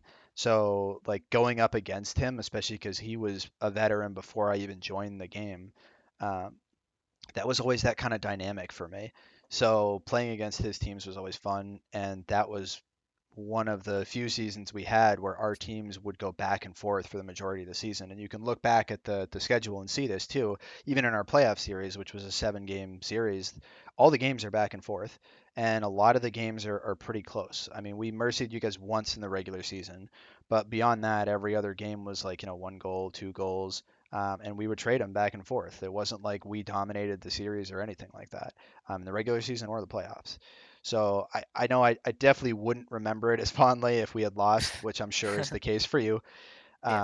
But I'm able to look back on that playoff series a little better than I was for a while. That I was, and I'm still salty about the way I just hated how the yeah, game 7 went. yeah, But it was a good series. There, your win in game 6 it's such a good win. It was such a good game. Goose made a point blank one timer save on me in the third when we were up by 1 that would have put yeah, us up by 2, and and probably he would have ended the saves it series. Yeah, and probably could have ended the series, and then you guys uh, tie it and then win it. It's such a in a it's vacuum, such it's a a good really good series. series. Yeah, Yeah, it's such a good series, but it's tough thinking about that game 7, just getting blasted in no, the I'm first sure. period. I'm sure. Yeah, So what about but you? yeah, it is good. What about what did I put? I Teams I love tried playing to go with against. before you answer because I'm curious if you Yeah, went the okay. same way because I don't know what your answer is for this. I tried to go with something that was a competitive team and Mhm. not like if I was So going to answer a team that we beat up on every time, yeah, like I would go with like season 5 Minnesota, like I said earlier, yeah, because easy points. I could get 6 points a game against Yeah, Minnesota. Like of course I loved that. We knew we were playing them that night. It's like, oh, perfect. Night off. I yeah, don't even have to practice. I'll show up and yeah. get 6 goals. Fuck it. But like that's not I don't think that was in the spirit of the question. So I'm curious where No. you went with it. Well, it's funny. I gave two answers. I'll give the one you just kind of described. There wasn't a lot of teams where I would even bad teams. I took every game I went into very, very seriously, Hmm. and I wanted to win. Like it's just I didn't care. I hated when players messed around, so Me I too. I never had any enjoyment, and especially the thought of losing to those teams is just horrible. Which happens every now and then when you lose to one of those easy win teams. Oh, It's just the it's worst so feeling in the frustrating. world. It's so Yeah. even when you like just win an So OT or I've something, yeah it's like, oh, we underperformed so Yeah. badly. Yeah, No, I know exactly what you mean. I have never enjoyed playing against those bottom feeder teams just because I feel like there's even more pressure, at least that I put on myself to try to win the game, and it Yeah, just ends up that's fair. being worse. Anybody who plays with me know I through my whole LHL career would get super tilted when I lost games and if things weren't going well in the season. Like Hmm. I could become super toxic, and it was just things like that. So I hated that, but a team that I was sure I was going to win against. My one, I'll try to. I've already taken so long. I'll try to get through this one. Was on Calgary in season 14, playing Chicago in the finals. I knew we were going to win. I was positive we were going to win, and we swept them and handily too. It was not a competition, Hmm. and but again, I took the game seriously. I tried to play, played hard, and I did as well as I think I could have, and we won. But it was such a good. I loved playing that one because it was. I'm still trying hard, but it's the finals, and it's just the pressure was as low as it ever was for me in a playoff series. Was the finals on Calgary? I was certain we were going to win. I knew Yeah. Guy and Otto were going to get it done, To be able to just go and in and kind of yeah, just enjoy it for what yeah. it So that was. was the Yeah. only playoff series I probably ever really enjoyed all the way through. But a team that gave us a hard time that I love playing against was season 18 still. In the first round, we played the New York Rangers, which had Taze and Austin and Meat Sale. And Hmm. the forwards, or I think Meat Sale was skate. It was Meat Sale and Yeah, he was a skater at that point, I'm Resi. pretty It sure. was Meat Sale and Resi, and it was Taze and Austin. I don't remember who Yep. the goalie was. But we played them, and we went down 3-1. And I was uh, not as disheartened. The team I didn't like I remember that team talking shit and I didn't like it It's a but meat sale team. Yeah. yeah, So and not surprising. unlike them, I woke up the day of the last games and worked my ass off practicing, and I scored all three game-winning goals to come back from 3-1 and beat them. And Yep. I have never felt better beating a team, including Montreal, which was just a great team win. But I've Oh, never yeah, it was the personally best. felt Yeah. better than beating that New York. And I loved Like I felt like that I've never played better individually than I did against that New York team in the first round on Florida. I feel like I was scoring goals, and it was scoring goals, timely goals, playing well all around. Hmm. It was just, I personally just had a blast playing, at least on the last day, the one I remember the best Hmm. because of the success we had. And I just remember being so frustrated by those guys. Like, I just, meat talking shit. Not Austin I like, but Austin will give it to you, which is more like I'm more Oh fine yeah. with that because Yep. like I'm more buddies with Austin. I mean, like it's not like I don't like meat sale. It's just it's more frustrating when it's somebody you're not. If somebody's talking Oh no, shit I and say, "Oh, understand. this is easy," Hmm. yeah, Yeah. No, I get it. I get it. I know yeah, exactly where you're coming from. Yeah. yeah. You get it. So when Yep. somebody like that's talking shit and you're not buddy with them, it's kind of you really want to stick it to them. Yep. And so I had a blast doing that. Also, Jabo was scoring like a monster. That helped. It wasn't just me. I just happened to score the game-winning goals. I wasn't doing everything. It was a big team effort there. It was a good win. We were all really happy, which is probably what Real gave good us the pro. morale to go to 7 in the finals. Yeah. Ride that high. It was all in all, those playoffs in general were really good. The season 18 playoffs were really good. Every series that season was competitive, and like enjoyable to Yeah, both play in and watch. So it was a yeah. really fun time. I think did every series go to 7 that season? Did you go to 7 in the first round? We went to 6, No, only 6. only So 6. Who'd we you were play? short one game. We You played played against Vancouver. Vancouver. So yeah, Yeah, that was almost every possible game got played that season, which is really exciting and it's a lot of yeah. fun when that happens. So that's a And I rare think, yeah, occurrence.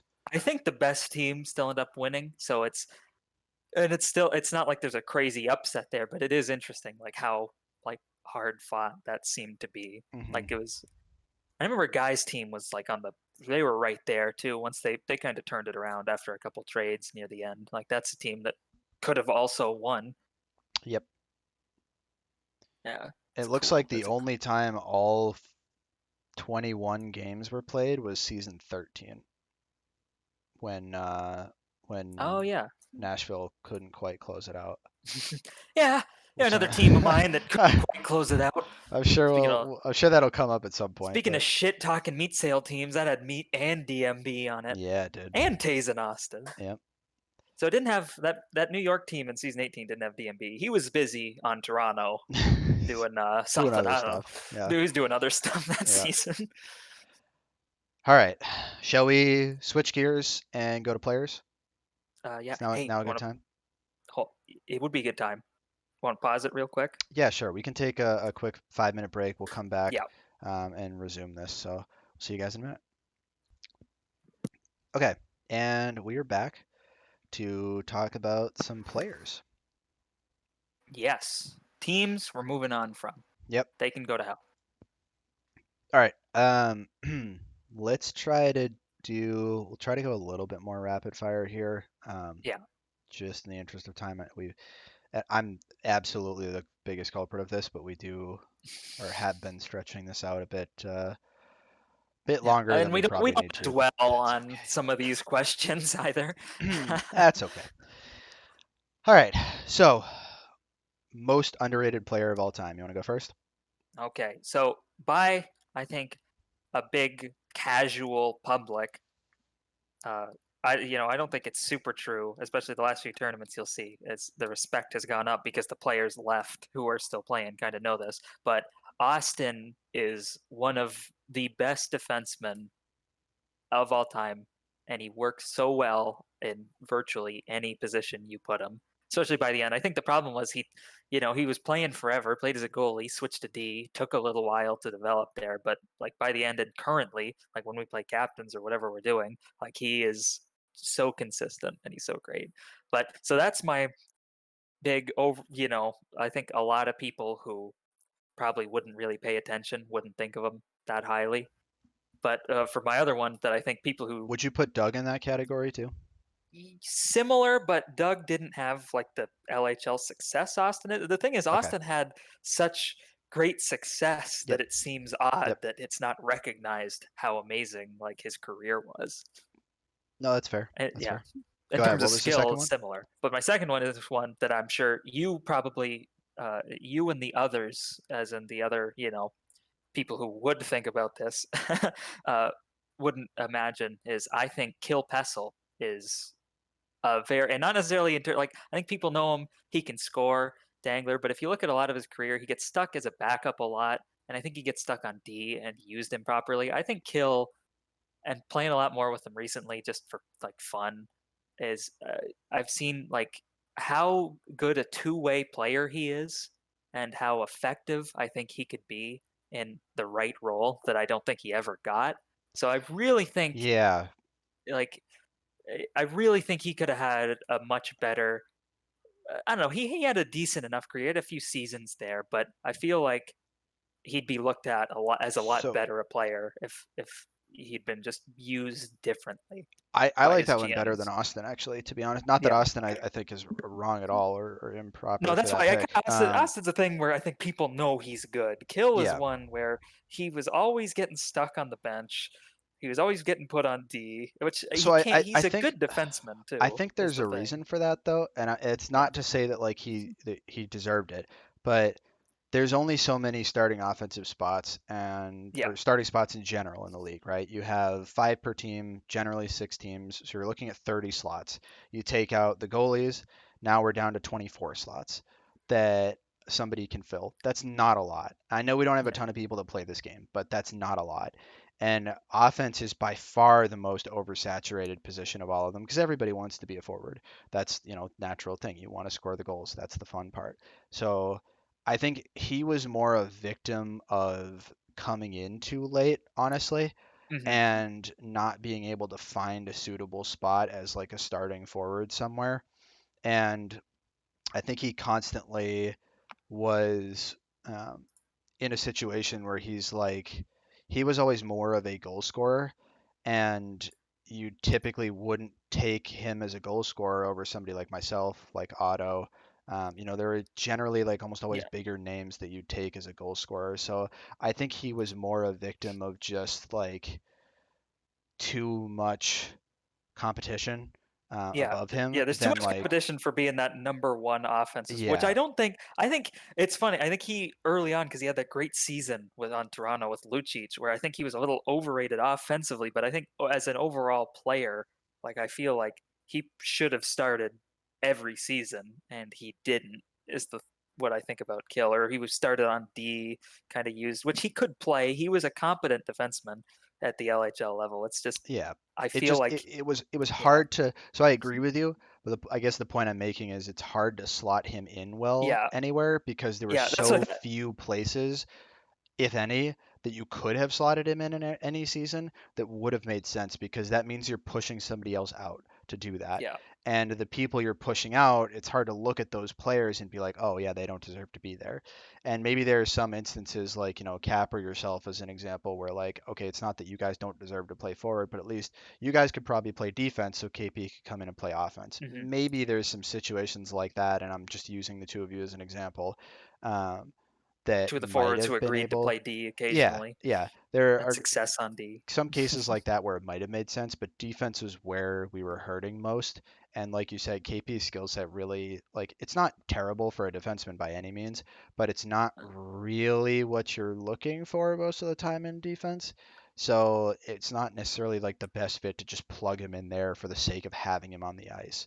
Yeah, Um, but yeah. He's more a guy that I thought could fit with a mhm, guy, or even like with you. I think well, talking about underrated and your mind. I'm not saying anything you're saying is incorrect. I'm just saying back in, if you're GMing and you're back in this time, you probably, as a new Dial, wouldn't think I want Kilpessel to be my forward. You're thinking of him as a dangling yeah, scorer, no, but he's absolutely. somebody I I feel completely like agree.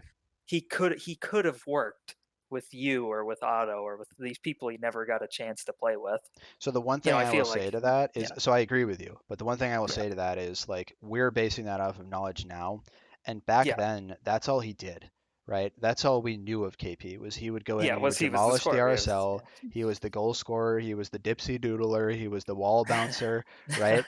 Like he was And he's doing all still of all those that. things. And yeah, he is still all that. But those are the only things that we ever saw out of him. Mhm. So it wasn't natural or expected to see him pick it up in those other roles because it just wasn't something that he ever found himself Yeah. in. And because of the things that he excelled at, wasn't something that anybody really ever thought to put him in either. And it was almost more of like I would say like a happy accident that he ended up there and did so well. And that's not to take credit away from anybody there, him or any of his other GMs, but it just I think I don't think it was wrong for anybody to look at At him the least way that they question it. did Yeah. and yeah and question it and think about that more and say like okay, we could take him to put him on defense, but then there's also, like, well, what about a guy like Kwoof, who's like a guy who's played defense for a Fun, while, funny enough, reliable, he like, played D with Kwoof a lot on Florida, and that's yep, kind of where I. yep, It's funny, I saw him there, and I liked Kill on D, and I thought he was good, but even after that, I wouldn't have thought for a second, yeah, he's a defensively competent. We should use him. It's as either a defenseman or the forward as the secondary forward. Like it's funny. I think he was like I'm not saying I knew anything. I think now watching him in play hindsight, now and yep, yeah, in yep, hindsight, it's he could have yep. absolutely. So much for taking that. We're only halfway through this one. You haven't I know, given your right? answer I yet. know. Okay, so Hot topic. I'm sure some people won't be happy about the answer that I'm about to give. Oh my Um, god. Oh, I know it. I know what it well, is. I'm I sure, remember. but my answer is Matt. Yeah, the Um, best player of all time is your yes, most exactly, underrated player. exactly. But I say that because there are far too many people that don't agree that he's the best player of all time. And that's sort of, I think him not being considered the best player of all time is more egregious than the situation like you're describing with like KP and whatnot, where we're looking at players that just weren't necessarily utilized well and didn't like meet the potential they could have, or like were just underappreciated, like Austin. I think it's more egregious that Matt isn't the number one player of all time in most He's people's minds because he far and away is, and I don't think there's a debate. I don't think the there's yeah. a reasonable leg to stand on there. I The mean, thing everybody always when we talk about it, like if we're talking with Doug who's stirring shit about it, or whoever, like newer players are like, ah, Matt, no, but whatever. I believe as much as he is Yeah. shit stirring, and other people like that are shit No, stirring they to try to believe get us it. going, Yeah. right? But they genuinely believe it. They Yeah, genuinely Matt. believe that that's true. And to some extent, I almost don't blame them because they never saw the peak that Matt was at. But we have some videos of some of those old times, and I know you've seen it. I I played a lot of pubs with Matt at his peak I when I first joined this I game. played on teams with Matt, and he made me look like I was an RSLer next to him. I mean, he And he this was is a guy, Dial being a guy who scored multiple 100-point seasons. Like that's like the thing is, the funny thing is to me is Otto and you dominated the old RSL, and you dominated the the old last LHL, you mean? RSL, the old LHL, and you dominated the last iteration of the LHL, and pretty much most of the time in between was spent with you, one of you two or both of you two, dominating. And how much better Matt was than you two back then. Not a knock on you two. Like he scored more. He looked better. Mm-hmm. Like it's insane. Like Mm-hmm. and that's the ultimate thing is to compare because you can say like like the 4v4 teams were worse, the players were worse, the Absolutely. teams were Absolutely. worse. Easier to It's score. 4v4. Absolutely. Whatever. But the thing I always circle back to is you and Otto were there too, and Yep, we were there as like well. So was yeah Lucic. So was yeah DMB. So was Crab. So and was so was Gabe. Taze. So was Taze. I mean, these are And all like big names that you think of still today. yeah, And back then, none of we were all them still were. there. Yeah, We're all yeah. still there. Like, And you were all the best too, yeah, except for one. There was one player who was significantly ahead above the rest, and that was Matt. Like Matt he was had so good. Matt had 6.43 points per game in the playoffs of season 5. And did 6.43. not on the same team. 6.43. Okay, like I know it's 4v4, right? I get that, but 6.43 against the best competition. And that season we had 3 rounds of the playoffs too. because we had 8 teams. The top 6 teams made it. Yeah, he kept it So going. we had 3 rounds to play through. He was unbelievably dominant to a disgusting point. Like 6.43. For reference, I was on the same team, right? And I played more games than he did in the playoffs because he missed a couple games. I only had 3.56 points per game. Yeah. So he almost doubles you. Lucic had And 1.71. Lucic, who the next season I think would be the leading scorer. Yeah, he was the leading scorer next season in the league. Was the leading Yeah. scorer by far. And Oh, you want to God. look at regular season? Regular season, he had 5.13 points per game. Incredible. You know, it's another good. Also, And he played again, a little to in compare season us, 8, right? and I think had auto level points per game I would believe it. in 5v5. I was at 4.33 in the regular season for that. Lucic was at Yeah. 3.76. Gabe was at 3.80. Otto was at 2.42. So you're looking at like these are still fantastic numbers for some of these other players that are really good. I mean, 3.8 for Gabe, 3.8, and I had 4.33. I had over 4. And he in the And it's playoffs against better competition for every game had 6.43. And okay, you don't need to tell I'm me. looking at one season, right? So it is hard to say, because you're looking at one, point in time. So it's hard to make that like full justification for the entire career. But you can go back and you can visually see in the stats like the progression of him getting to that point and him getting better and better and better and farther and farther and farther ahead of the next closest people. And it's just unbelievable the There's a difference. reason people kept taking him somewhere between 1st and 3rd overall for the next 6 seasons, and Even he though would he beg barely them showed not up. to. Yeah, Yeah, yeah, they would they would still take they him would in be the too first round. scared that he would show up for the team Yep, yep, that if they let him yep. go. It unbelievable to me Yeah, that people don't consider him to be like the number 1 player of all time. I he is the can't most talented player I've I ever seen, I and it's like not even close. I can't understand how like we're talking about auto levels of dominance in Montreal and Calgary. Matt was better than that. Yeah, yeah. which is He like scored more. how is that even possible? So yeah, and again, a lot of people didn't see that. They weren't around back then, so like to an extent I get it. But it's just it's a crime that anytime somebody asks that question, he's not the first and only answer to come out of their mouth. Like it's a Also, crime. in that player progression or player saving draft pick trading season in season 4, he traded his good players away for picks and then won the cup with the Anyway, backups. he tried to tank the season purely so that he could try to get me the following season. He tried to tank his season and ended up winning the cup like by Yeah, mistake. with Ace as his forward With partner, who yep, was an with Ace as RSL his forward, defenseman. Dalth in net, who had never played goalie before and was not a starter the previous season in any position, and Yeah, I then think Dick Doug on yeah, defense rookie in Dick his Doug or in his second first season, season. Yeah, first or second season actually playing games. They won the yeah, cup with that roster. it's amazing. I remember Ace telling me Like, about that when like I first it's joined. it's fucking wild. It is wild. And the team they beat in the finals, right, was Toronto, who had Otto, Leafs, who I believe that was the season Leafs won Defenseman. the best defenseman. Otto had over 100 points that season, just Yep. casually, by the way.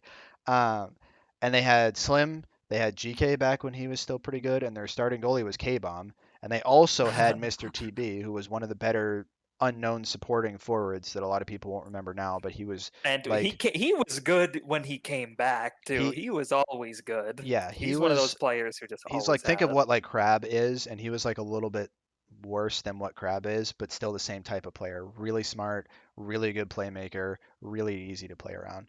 So like that was a phenomenal roster, and they got taken to the fucking Woodhouse by Matt. Matt. Yeah, Like just Matt solely pretty much. solely Matt. Yeah, Yeah. like it was insane. Unfortunately, we don't have playoff stats for that season, or it would look pretty ridiculous. I'd be willing to bet his points per game were pretty close. Yeah. Okay, So I know we said we'd speed this up, and then we spent like That didn't happen. 20 minutes on this question. Yeah. Most overrated player. This one is also going to take a little while, I'm sure. Yeah, I hate saying this. I hate throwing. I'll go first here. Do you want me Hate. to? I'll get through mine quick because I Okay. don't want to dwell. I mean, Okay. I'm sure he'll be able to chime in because I like this guy. I play. He still joins us in captains. He was a great teammate, great GM, but my most overrated player pick is Zam. Okay. Zam was I considered when do I not agree joined. with that. But Zam was okay. considered when I joined to be this game-breaking taser level all time, and Zam's good. He's overrated but good. Again, he was good on Nashville for me, but I did playing with him on Nashville, seeing him on Buffalo, seeing him on these other teams, especially after, like maybe it's him moving, maybe he really was this, maybe the best defenseman in the league, best offensive guy. He does not seem like he was ever a carry. I feel like he was very good when the league switched to 5v5 for a few seasons there. He probably, and he was playing with Taze, which helps. Uh, It definitely really, does. yeah, Yeah. really talented player, but he's not on the level that he was considered to be. I guess he's not overrated now and for the last few seasons when he kind of fell off, but I think for a I don't while think the he most ever over a won few best defenseman. seasons no a few seasons after it for the like after season 9 when they won the cup for a few seasons there, I think he was still thought of so highly, and I think you can see that he really just wasn't as good. So in terms of what I saw in the history of the LHL, the most overrated player at any given time was Zam right after he won on Philly for a few seasons there. And like I played with him on Nashville, and he didn't like he wasn't that great. Like he was good. He was Okay. like he's fine, but like it's when you hear about Zam and you're me and you're coming into the league and you're like Zam is like this game breaking. He's maybe the second or first even best defenseman. It's him and Taze, and then you play with Zam and you're like that's the best. I feel like I like playing with BG is like the similar. You know what I mean? Like I heard I think Zam was just so hyped up, and I was so thought he was great, and you just kind of look at his stats after the Philly season, and it's just a bit underwhelming for the level that he was said to be at. Okay. And So again, I like Zam, great teammate and guy, and mhm. he is a good player still. Like there's nothing. I'm not like he was never bad at any point. I'm not trying to say he's bad. I'm just saying in terms of like he was hyped so highly when I was coming into this game and like coming into the LHL especially. Mhm. It's just I've never seen a player that was sort of I've never been underwhelmed by a player. And Okay. a good one still. It's just Okay, I see what so you mean. sorry, Zam. My, Hope you don't I listen to guess, this. I guess my counterpoint to that, because I don't entirely agree, but I do see where you're coming from there and why it Yeah. would look like that. My counterpoint to that is he was never the number one defenseman in the league. He was never considered as such. He never won like the best defenseman award. Never Well, that's had because he was like, playing with Taze at his prime. well, that's what I'm saying. Never had like the most points as a defenseman either. So he was always like number two. You know what I Yeah. mean? Like that is Well, that's what always I'm the saying. That's situation he was the in. fact that he is the number two. Like I can't like it's just hard to imagine, especially the Zam that I like played with and saw, like the one on Buffalo played Okay. against. Like he Yeah, was, no, that is fair. you know. I I Again, think I hate shitting on him because he is good and I do like him. It's just I he no, I see was what you like, mean. yeah. When I came in, he was like everybody loved Zam. Everybody thought he was the best. They're No, not I like I as see good as what you mean. Taze, And but yeah, to an extent, like if you're like a popular individual, that's going to color the way people think about you as well, right? yeah. Like a lot of people like Zam, a lot of people love Zam. And as a result, like myself included, are Yeah. definitely willing to give him the benefit of the doubt Yeah, and I would play with him probably anytime. Like probably like he's big him up more than maybe yeah, necessarily he deserves. And I'm not saying that's the case, but right when you like somebody, you're more willing to like go to bat for them, so to speak. yeah. And I'm sure every one of us has experienced that to some extent over the course of our career, which Oh leads me into my opinion for yeah. who the most overrated player is of all time, because I think that plays a huge part in it. Exactly what I was just talking about. and my opinion of most overrated, if it's not really a cop out, which I think it is, um, could be considered as such, is myself. Um, I think a lot of people really think that I was a lot better than I was purely because of volume stats. I led all time in everything, including the most important stat of games played.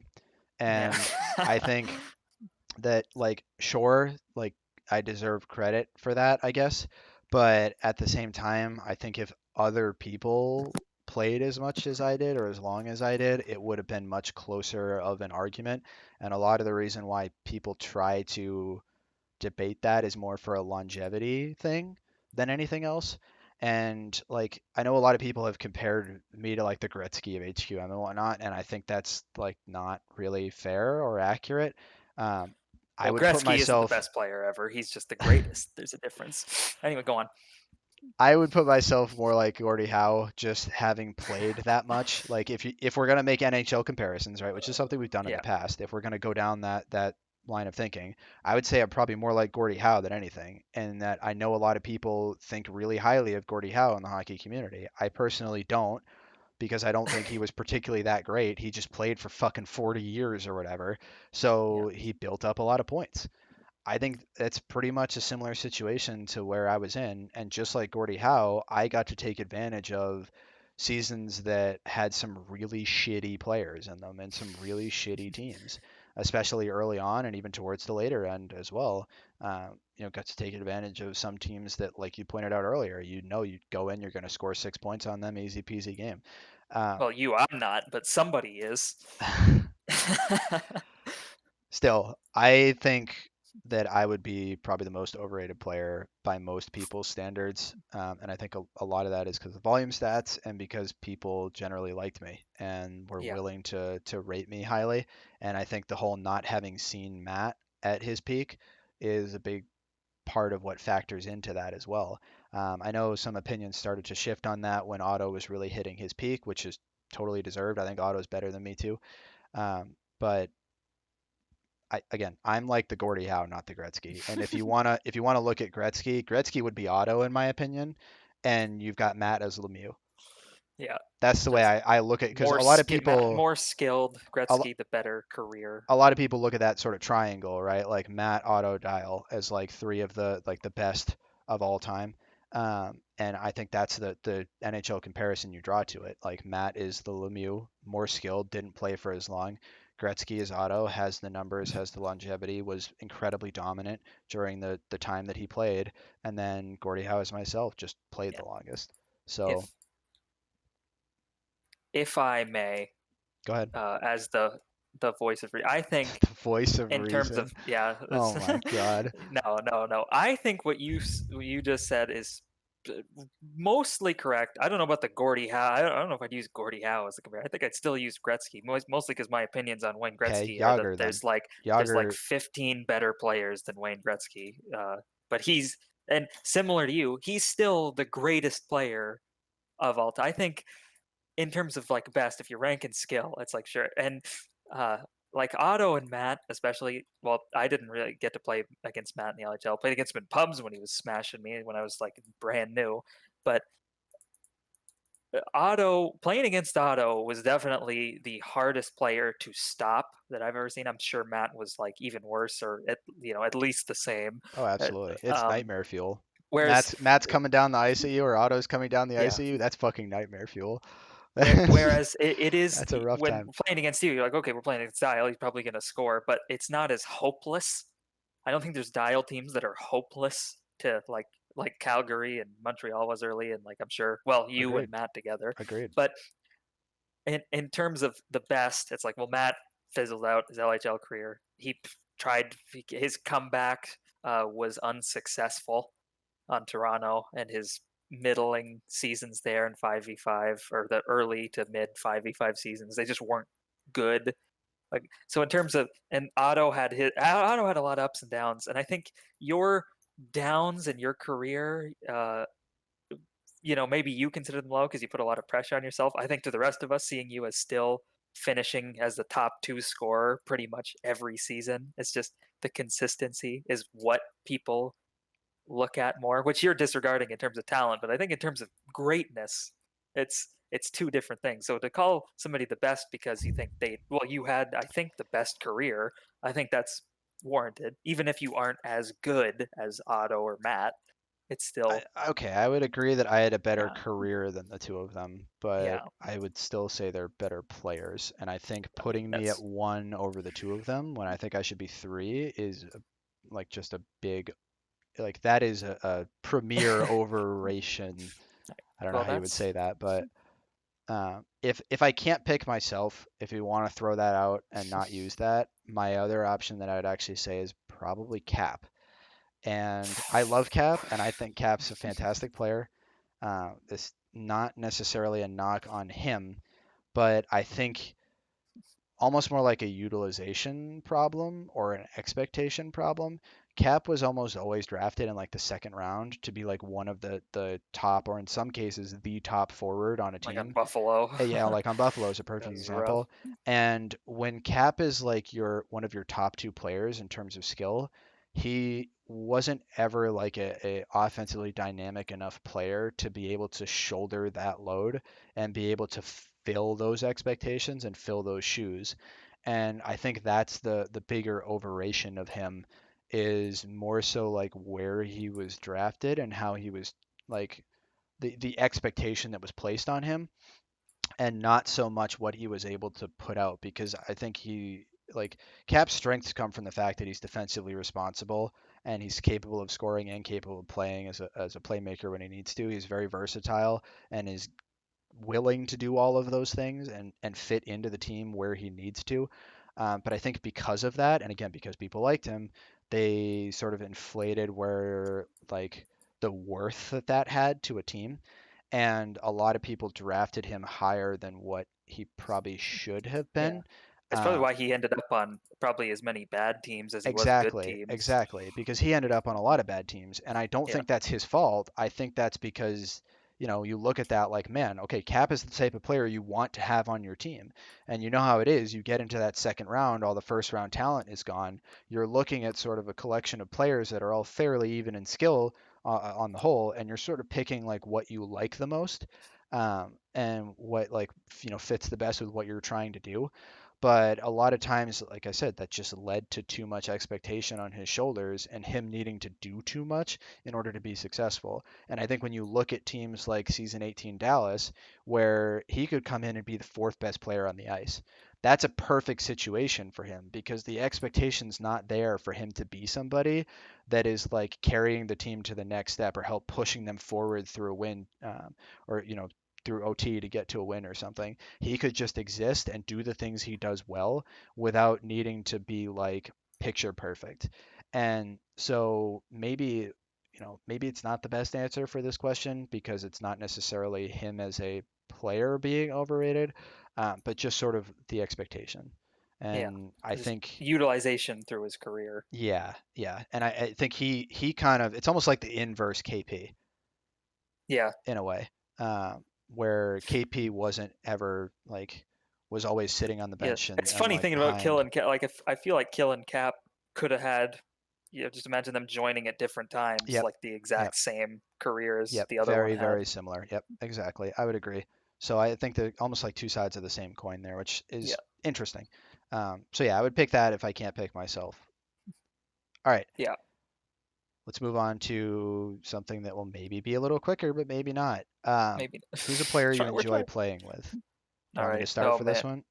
Uh, is this the one you have 5 answers? I do have five answers for this. Yeah, Okay, I let can go me through let me them do it. quickly if you want. No, no, it's fine. It's fine. Let me Okay. just All do right. mine Go ahead. first then. Go ahead. Okay, so mine. Speaking of the overrated, I'm gonna be picking Dial or Yaks. I played with a lot of great players because I remember Kiwi's interview with me asking like, who's a player or you want to play with. I played with pretty much everyone. If you run down the top scorers, I played with virtually every player, which is insane. Hmm. Like, of all the top scorers, I've got on so many good teams. I even played with Matt on Florida. I played with Juice when he was. Juice is the only one where I was thinking, oh, whatever. He wasn't that great when I played with him. But the player I enjoyed playing with the most, being you, isn't. again, in terms of like I played with Otto Carrion on Calgary, and I played with Crab, who was like the perfect chemistry. Like you just Hmm. read each other so well. Hmm. But with you, I like playing with you the best because of all the players in this entire game you ever play with, and as somebody who I had to work hard to be like a shitter. I always knew, however hard I worked, you were going to be working at least as hard and probably harder. It's just the you just appreciate that more, knowing that somebody is giving it everything they can, that they're not half-ass in a single game, and it's just because you get the feeling playing with Otto that sometimes he's half-assed and he doesn't give a shit, and sometimes it doesn't matter. Because he can just coast, but Hmm. it's just different, you know. It's playing with somebody who's like, okay, Otto's just carrying me here, but versus Dial is like he's working his ass off, and it makes me want to work harder too. So you would be my favorite player to just enjoy playing with, just based on knowing that the effort is being put in, that sometimes you don't get with your star players, especially. No, I agree. That is a big thing that I sort of factor into my decision too, because as somebody who usually, pretty much almost always, was the hardest working player on the team, I always really appreciated having other people that were willing to work hard, and were willing to practice a lot. And like that obviously sounds a little ridiculous because, right, it's a fucking shitty little demo of a game. So like how much time can you expect people to actually put into it? So obviously I never had the expectation that a bunch of people were going to, but like you said, you appreciate the level of dedication that Yeah. some people took it to. And which is why I also have you on my list, which we're getting real gay now. Yeah. For a lot of the same reasons. And one of the other big things that I loved about playing with you was that you were always willing to like change your play style to fit with me and try to utilize me the best way that the team could, if that Yeah. kind of makes sense. Yeah, Um, I definitely, I believe that. I would always look at teams you were on, and it would be frustrating to see you on struggling teams, and just thinking, "Yeah, if they would just change up, if they would just try kind of let the play run through you, it's always it was always frustrating to see. So I always tried to, play as responsible as I could on yeah, your team. yeah, and that like a lot of the teams that I was on that struggled, I typically didn't feel like I was utilized very well in a lot of those. And in a Hmm. lot of cases, that was partially my fault too. I can't like absolve myself of blame of that. I wasn't anywhere near as good for some of those seasons or as motivated as I could have been, for sure. But you were one of the few players that like without fail would always like cater your play style around mine to try to get the most out of me that we could as a team, and give us the best chance to win. And that typically was the case. Playing around me was usually the best chance to win, which feels weird to talk about. I fucking hate talking about stuff like that. Um, but yeah, the only reason I didn't like pick, because I picked like 5 people, as you said, right? The only reason I Yeah. didn't pick just you for this is because we lost the majority of the time We we never played won. together. We we We made a like couple finals. yeah, but like on the whole, our run outside of that one Dallas run where we didn't win but should have won, uh, outside of that, like we did not have a whole lot of success together. Yeah. So that Washington didn't definitely work. no, that definitely kind of mars it a little bit. To quickly run through some of the other ones, Matt, obviously, Crab, obviously, the two of them were amazing. Taze is another one that's really obvious. I got to play with all 3 of those players. I would love to play with Crab on offense, but I didn't get the chance to do that. Nonetheless, it was still amazing to play with him. Same deal, really hard-working player. Same thing with Matt, really hard-working player. Taze is just one of the most like I don't want to say comforting because that's a weird way to describe it, but like when you're as a forward, when you're on the ice with a defenseman or even a goalie that you like really have faith in, Oh there's yeah. this extra level of comfort that just like sort of unlocks you to go do more aggressive or make more aggressive plays than what you would normally on teams that don't have that. Like a lot of teams that aren't as strong on the back end, you kind of play differently because you have that thought in your head of like, oh, well, if I lose this puck or if I don't get this forecheck or if I turn it over here, like it's going the other way, we're getting scored on. And if you think like that, you play differently. And being able to have a team with Taze on it is just this constant security blanket where it's like, oh, it doesn't matter if it gets past me. Like I can go Yeah. for this forecheck and try and strip the puck off this guy, and if I don't get it, it's not that big of a deal because they're not even going to generate an offensive chance. The Yeah. difference between having that and not having that is fucking insane. And I think it goes to show when you look at Taze's career, he's been on like one losing team the entire 19 seasons of the LHL. He was on like one team that had a losing record ever, and like I didn't think make he's the the plus playoffs minus once. leader. Yeah, he I think is. he's got like a plus He 300 and is. something. It's unbelievable. It's unbelievable. He deserves all of that credit because he is the security blanket for those teams, and he unlocks that in whatever forwards he's playing with, and Yeah. allows them to look much better because they can make mistakes and it doesn't matter. They have the freedom to do those things, and they have the freedom to play a more pressure heavy style without having to risk or take the associated risks that come with that. Um, the only other one that I added on here was Delph, and Delph, same deal, played defense, and I sort of add him on there.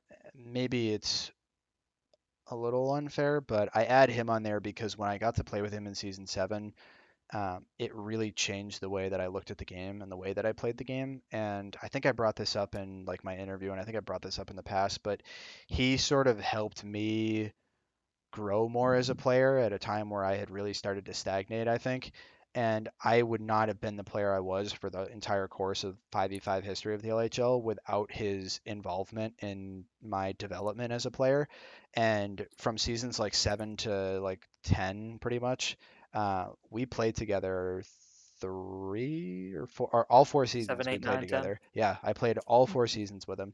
And he again, kind of similar to Taze, but in a different way, allowed me to sort of go beyond what I was typically like capable of and push that limit more and start to learn like what my like true ability would like let me do and how far that could actually take me. And I really appreciated the like ability he had to do that, and a lot of the like time that we spent both on and off the ice like looking at that, because everybody memes about Dalfin with his powerpoints and everything, but we would sit down and like go look at a replay together and watch it and pick out like these are the things we can do better. And there's nothing that helped me more in this game than going back through my own footage like that with somebody whose opinion I trust and validate, um, and looking at the mistakes I'm making and saying like, okay, I can correct those. And that is like such a fundamental thing that like actual athletes will do the same thing, right? And I can't understate the value that that had for as much as people meme on it. Uh, that has tremendous value in terms of being able to move yourself forward. And I would say for anybody that ever felt like they were stagnating or weren't improving, that's the next step to go to is go look at what you're doing. And Dalf was the first one that kind of opened my eyes to that. So, um, so yeah, those would be my 5. Yeah. All Big right, 5. this is going to be an interesting one. Player you dislike playing with. Do you want me to go Yeah. first this time? Yeah, sure. Okay, Lucic. Yeah, I know. I was, There's yeah, and and I only got to play with Lucic once, and it was a season where I was GMing, and it was almost like just a default pick to me at the end of the first round, where it's kind of like, well, you're dumb if you don't pick Lucic type thing. We had never played together before, and never really had the opportunity to, but I think it went about how you would expect it to, like two prolific goal scorers that both spend most of the time with the puck. When you put the two of them together, if they don't like concede to each other in some aspect at some point in time and work together, it's not going to work. And that's exactly what happened with Lucic, is the chemistry was just not there. And we never found it. And not only was it not there, it was like straight up like negative chemistry. Like the yeah, two we of were us being bad. on the ice together was making both of us worse. It was Yeah, that bad. And that was a I don't bad blame him start to for that that. season. I don't blame anybody for that. Like we both share blame in that. I mean, there are ways we could have gone about that to like try a little bit harder to make it work together, but it just wasn't working. And so I say I didn't like playing with Lucic because of how it panned out, but not because of like him as a player, if that makes sense. Like we just didn't mesh. It just not at all. So that was unfortunate, but not really unsurprising. I think when you take into account like everything that all the factors there. So what Mhm. about you? Yeah. My again, feel bad about dragon players, but I got two kind of here that I played with. One, the first one, I'm sure you would be able to guess from a mile away. It was McJabba, who I played with a couple of times, especially in Hmm. Florida there. And that's not even because Jabba, as I'm sure you know, I don't know, he was on Belleville when we GM, but I don't know if you ever played with him. But he is a good teammate. Like he is a Very good teammate. genuinely good Yeah, teammate. he's a He's a really good good guy. guy. Yep. But the way he plays is the most frustrating thing to try to play around. Uh, and we talked about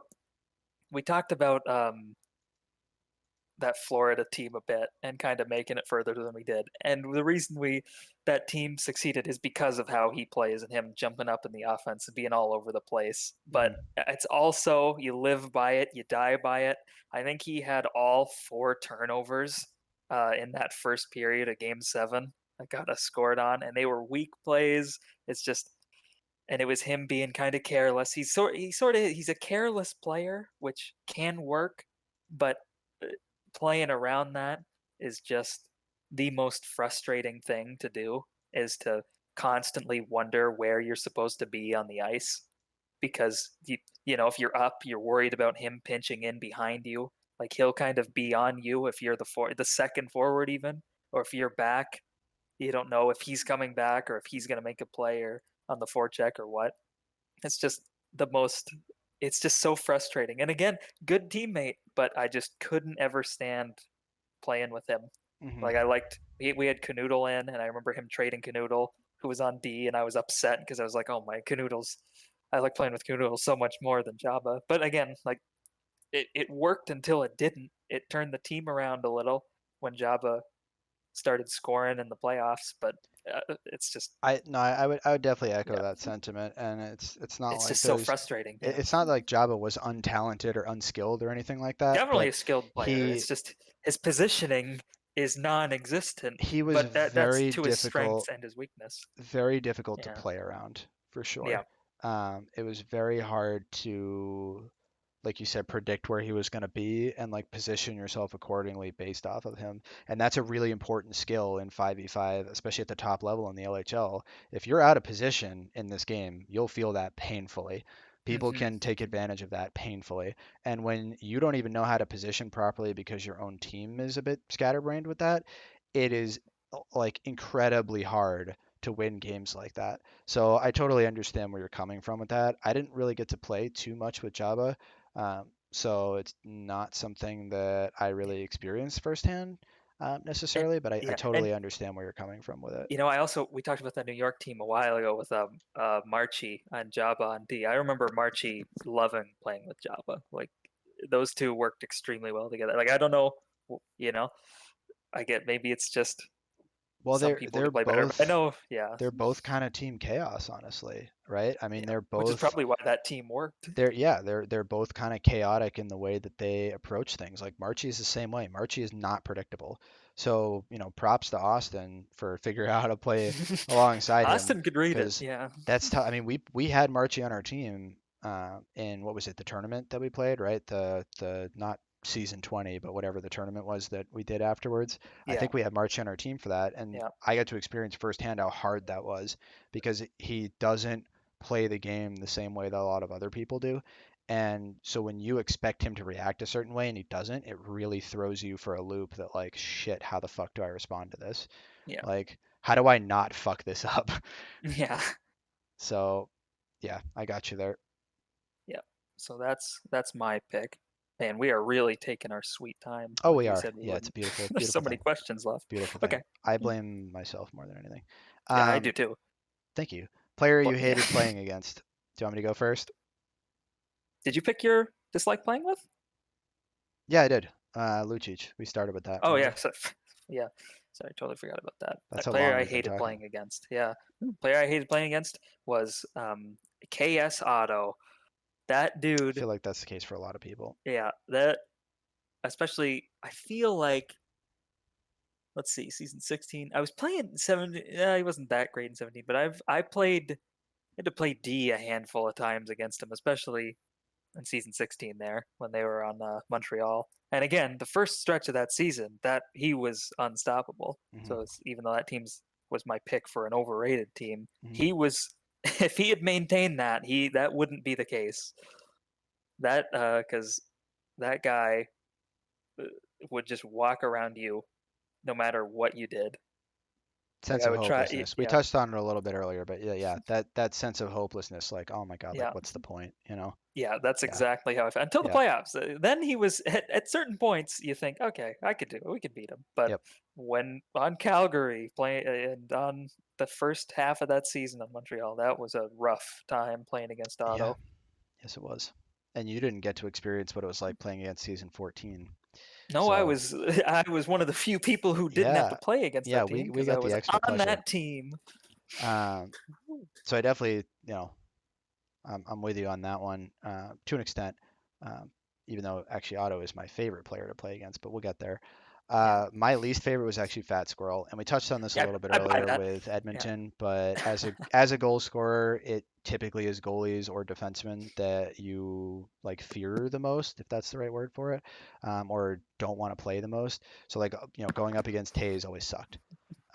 Going up against someone Marchie. like Kiwi or Crab or Marchie always sucked. It was always very difficult. These are always players that like they know how to play against you. They've been doing it for a long time. They're extremely proficient at what they do. It's always a challenge to play against them. But Fat Squirrel was the only one where I started to feel like kind of helpless against.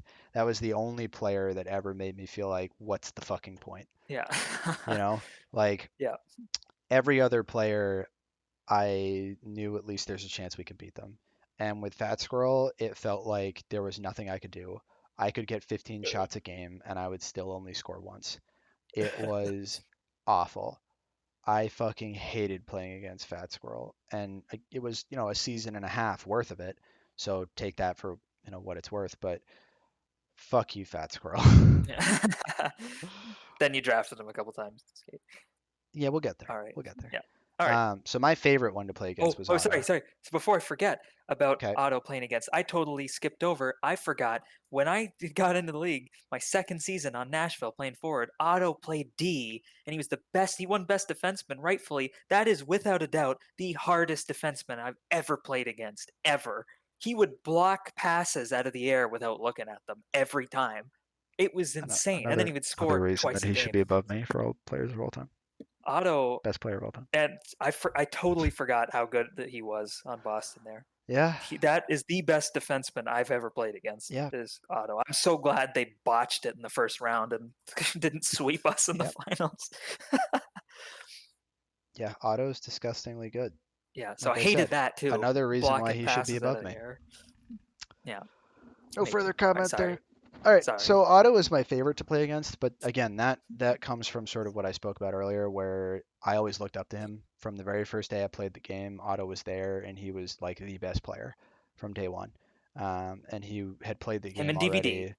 already and DMB for several months before I got there. So he was like a veteran. I was coming in as a rookie, and I've always maintained that like sort of not relationship, but that's sort of the way I've always looked at it. That's always the dynamic that I've sort of approached it as is he's he's like the veteran that you look up to in the league, and that was always the case for me. It has still been the case for me. I've always wanted to be as good as him or better than him, and as a result, I love going up head to head against him, even though he's probably won more of those games than I have. I'd be willing to bet he has a better win percentage there. But yeah, it's always fun because you know, those times where you do beat him is like just so good. It's so good. It's just so Yeah, satisfying, you know? it was good. That's probably one of my favorite wins is on Dallas against Montreal. Yep.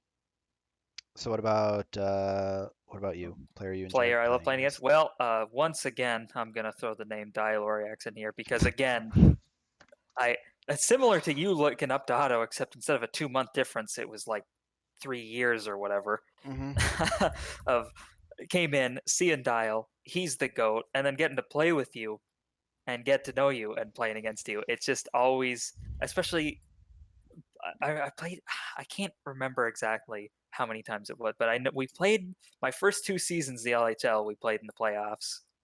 Um, I don't know if we ever did again. I doubt it. No, we played in season 19. Smashed me, but I just always going in. At least in the regular season, I never know. Like enjoy playing against. I don't really enjoy playing against anybody in the regular season. I'm too like tense during that to really enjoy. That's fair. Like, oh yeah, here we are against the. But in the playoffs, I always look forward to. I always liked playing against you the most because not because it was like, oh, I get to beat Dial, but it was like, yeah, Dial's working hard. This team's gonna give you a hard time, but it's if you win, it's gonna be like that much Makes it better. that much more Yeah. satisfying. Yep. And I even agree. that, even though because I'm buddies with you, I don't enjoy beating you. I always feel it's like, No, oh, I that know. sucks. Yeah. Dial lost. It's like Dial, because I know how hard you work. I'm like, well, Dial he definitely deserved to win more than I did. So why do I get to move on? Why do you know? Yep. Or in the case of season 12, like I get to win, and it's like, oh, that sucks. I know how hard Dial worked, and we were talking like that whole season. I'm sure we were Mm-hmm. probably talking to each other like every game day at least. Yep. And just whatever. So Yep, for sure. but that's kind of the thing. It's not really like it's no I never had a rivalry with a player because players of my skill level don't stick around in the LHL. they usually retire Unbelievable. or stay in the RSL. Uh-huh. So there's no like it's me versus this guy like with you and Otto. It's just kind of players I respect and play because if you don't respect a player, you don't enjoy playing against them. And That's there's fair. No, that's a good point. enough players that I dislike their play style or I dislike how they act Yep. that That's a good makes it point. hard to enjoy playing against. Whereas you, I'm buddies with you, and I love the way you play. I love the way you work. So that easy pick. Never like playing against Crab. He's a bastard, man. Fuck Crab. Fuck Crab. Crab was he's almost too good. He was almost my He- pick for a player I did not want to play against. Yeah, Crab he's so good at D. No matter if he's playing forward or offense, Yep. it sucks. fucking hard to play against. Yeah. So Player you wish you played with? player I wish I played with. Touched on it earlier that I have played with virtually every one of the top scorers, but I wish I'd played with Juice near the end when he had kind of gotten better because I played with him We both when he had was the on same D answer. as a rookie on Chicago. Yep. In season 15. Yep. Briefly, and I was playing at the worst I'd ever played. Yep. There are a number of people that I could have picked for this one because just by nature of where I would typically be drafted or GMing, there are a lot of players I never got to play with or only got to play with like once. Like I only played with Lucic once. I played with Crab and it was once. past his prime and all that. You're playing with people when I played with Guy once. Past their prime or they're rookies. Yeah. I think I played with Big V like once maybe. Otto I never played with in the LHL, but I did get to play with him in the HQML at least. So like there's a number of people that I got a little bit of exposure to like playing alongside them, but not anywhere near as much as I would have liked. But the one I never got any chance to play with was Juice, and that's same reason as you. I think Juice is incredible. I think he was. I don't know if underrated is the right way to call him because I think most people pick I think most people knew how good he was, but for a long time Juice didn't show it in the LHL, and I would have loved to have like played alongside him just to see how that would have gone. So I think just would have been a lot of fun, and he's like I said the only like really high end player that I never got to actually play with. Guy and Crab would be two other ones that I would pick because Guy I played with in like his second season ever in the LHL, and he was still sort of figuring some things out. So it would have been great to play with him a little bit later on in the into his you guys career. would have been great. And it would have been a lot of fun to play with Crab when he was on offense and not just relegated to lefty. Yeah, that would have been which was history. Crab's one of the only great forwards to ever just like I want to play D. Yeah. Like he could feel like I don't know either his hands or shot escaping him slowly, and he like caught onto it before anybody else. So he's like, I'm gonna play D. He's really fucking good at it too. So yeah, he's too smart.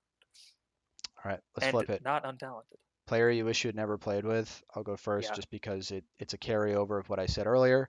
It's again Lucic, and it's not like I don't want to play with him or didn't want to play with him, but we saw how that experiment worked, and it Yeah. was basically catastrophic in how Yeah, bad it you was.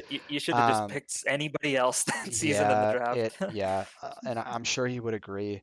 It we just Didn't made each work. other worse. And I would Yeah. almost rather not know how that would have gone and just speculate like, oh, maybe that would have been fun than know how bad it was.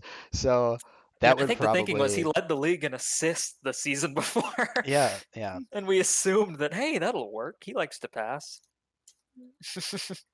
Unfortunately, I'm not KP, so No, that's no, you're where no I fall Kilpassel. off. So, what about you? All right. Well, player I wish I never played. I was because of you when you forced my trade as a backup rookie. I ended up on Pittsburgh, which was Gabe's team, and that was a bad experience. And so I wish Gabe would be my pick. He's super. I don't know. He's a toxic player in the community. Funny enough, as a teammate and GM, he personally wasn't that bad, especially to me. But they're just the way he was running things as the GM. So it's not even. I don't know. It's not even him as the player necessarily, but it's just I wish I had never been on that team. That team had a bad attitude when Yeah, I got to it, and Gabe didn't help. Like I didn't see I've seen Gabe secondhand be a much worse teammate, and I've heard the horror stories from other players. It wasn't that bad, but it was such a lousy team to be around, and like it was definitely like it was his team. He built it. He was the leader on it, hmm and hmm that's ultimately it lies with him. yep. No, I feel So you that there. would be my pick. Yep, I'm sure a lot of people would pick that. So, Yeah. okay, player who you thought should have had a better career than they did. Can I take a Uh, guess at yours? yeah, I forgot to write it down. So Okay, let me, yeah, so guess mine, and that maybe, hopefully it's it. so I have two guesses.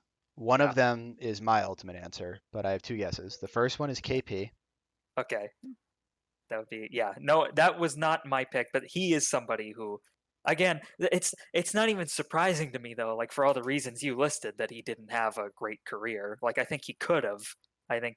But it's not a surprise to me Okay, that, so you would like, say he's one who could have had a better career, not should yes, have had a better career.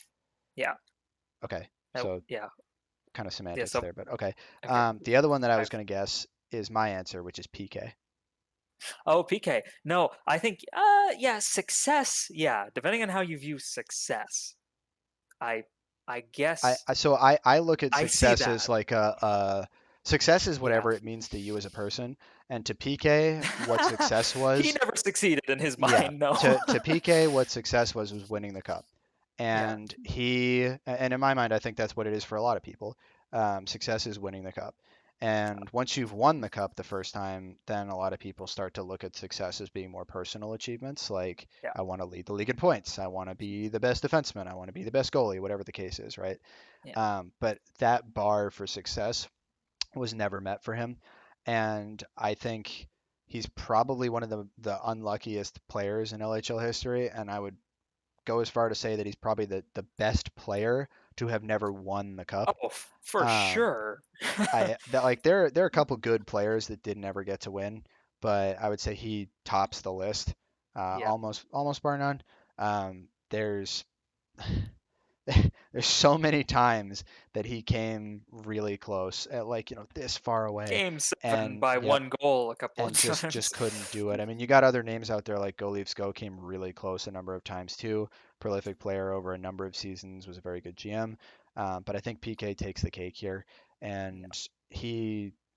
I would say I'm not a huge believer in saying somebody deserves to win, or somebody deserves success or something like that. But if you want to use that term or that terminology, PK deserved to lift the cup at some point, Yeah. and he never got his chance to. And I think that's one of the biggest robberies of success that anybody had in this game was PK. Yeah, wish we'd won on Dallas for him. Yeah, me too. Bet you wish you'd won on Boston too. Yep. But I would seems like take it's a either one. you problem. Either Also, I one. wish I'd won on Florida. See, it's really your fault for beating us on Florida. Like that's his cup, but you had to smash us in Game 7, Mhm. and just then he didn't play 19, didn't even get a crack at it. Yeah. God, he could have won in 19. The goalies. Oh Oh yeah. man. Oh my God. Yeah. Oh yeah. Oh, poor So PK. what's your answer for that one? Because I So also had thought Juice might have been a good one, but I think Juice suffered more from not having a long enough career than yeah, anything Juice is a else. good pick. So I really. This is the one. I remember this. I think I know my answer. It's sort of an answer to one of the questions we're gonna get to in just a sec. But Juice is a good one who I didn't really think of. That would be. He really didn't have great success in the LHL. not at all. That would probably be my pick if I had thought of it before. But the one I will circle back to, which was my original one that I remembered, was Doug, because I thought Okay. it took a while because when Doug first joined, he was brand new playing Pub Stars, and he was like, he was a brand new player in Pub Stars. It was rough. I was like, this guy's no good. And he took such a long road. He had a lot of RSL success, but he looked skilled. He seemed like he knew the game, and he GM'd that one season in season 17, I think, for Yep. St. Louis, St. and he Louis was good.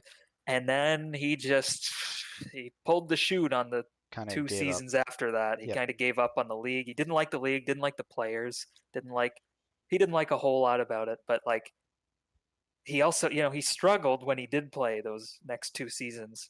He struggled with running Vancouver, which was a problem with his kind of personnel and him GMing, but then that last season was he struggled as a player, and I think he got frustrated with GMs and with his teammates, and he kind of had So enough. So after, I think he would be my pick. that's a really good one.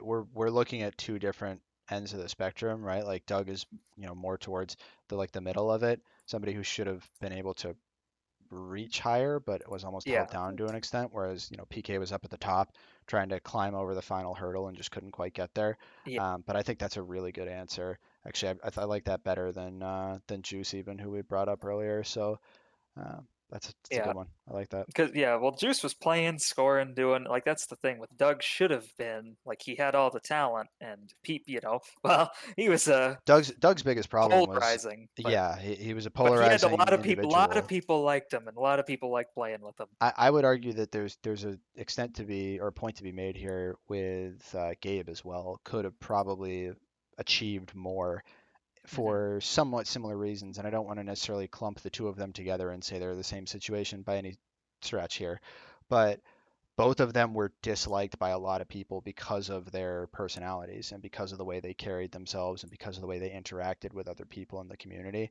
And as we touched on earlier, perception in a small community like this is a huge deal. And people are going to Yeah, give you a lot more leeway and give you a lot more chances if they perceive you as being somebody that they like or that deserves that versus somebody that doesn't.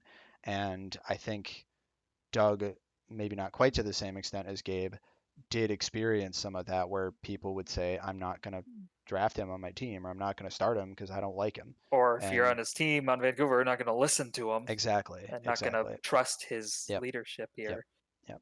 And I think that And that Doug just cost didn't want to him take that. Yeah, that cost him more than anything else did, I think, individually. yeah. But okay, let's flip it again. What's the player who shouldn't, we'll say, shouldn't in quotes, have had the success that they did? Yeah. Do you want me to go The first?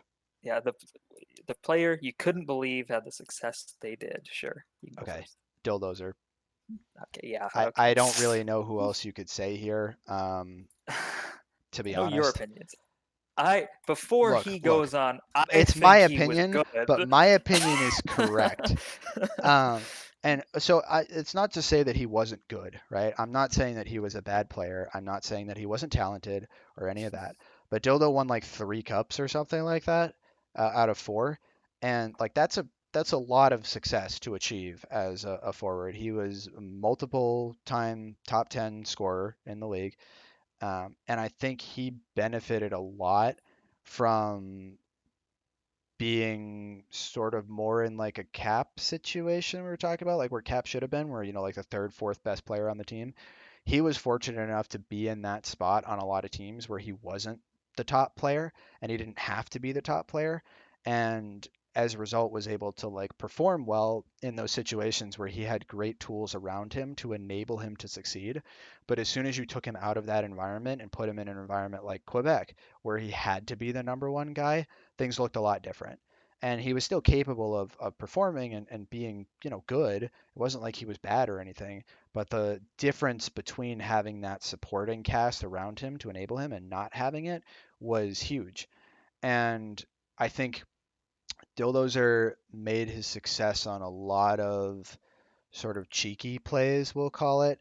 Um, Doing a lot of Things that things that people should have read a little better than they did. yeah, and to some extent he deserves credit for that, right? But he brought a lot of like what a lot of He's people would consider consistent. like RSL tendencies almost to the LHL, where he would do things that you didn't expect him to do because they weren't, the right thing to do in that circumstance. But as a result, he was way less predictable and could get by situations where like normally you would think like, oh, this should be easy to stop him, and he'd find his way through it because he'd do something that you wouldn't plan for, like a wall bounce or something. And it like I feel as though success should be earned by, and this is coming from somebody who did put in an incredible amount of work, so take it with a grain of salt, but I feel like success is earned by the people that warrant it, that go through and power through and put in the hours and put in the time to get there. And hockey, just as a game, as a sport, and as this game, doesn't really work that way. Uh, it doesn't really care how many hours you put in. So I think in some ways it's almost a point of maybe even a little bit of jealousy, where it's like, wow, I wish I could have had that much success without putting in as much effort as I did. Um, and I think he was very fortunate to be in a lot of the positions he was in to take advantage of that and reach higher heights than what he, should have been able to do otherwise. I guess I can see that. Even though I think he was good, consistent, you could rely on him to score. So, but I guess you're more of the reasoning behind why he was scoring is your issue See, than that's what I what think. he The was reasoning, capable, like than what he accomplished. exactly. Yeah, The reasoning behind like the things that he which I guess did, is the question. it's kind of like you're right for the wrong reason. You know what I mean? Yeah, Like you yeah, answer the question correctly, but your line of thinking to get there was incorrect. yeah. It's like that. Not that he And was incorrect in no, what he was I doing. no, I understand Yeah, that, but I like know, but it that's the way that situation sort of presents itself, and it was like more frustrating, I guess, than anything.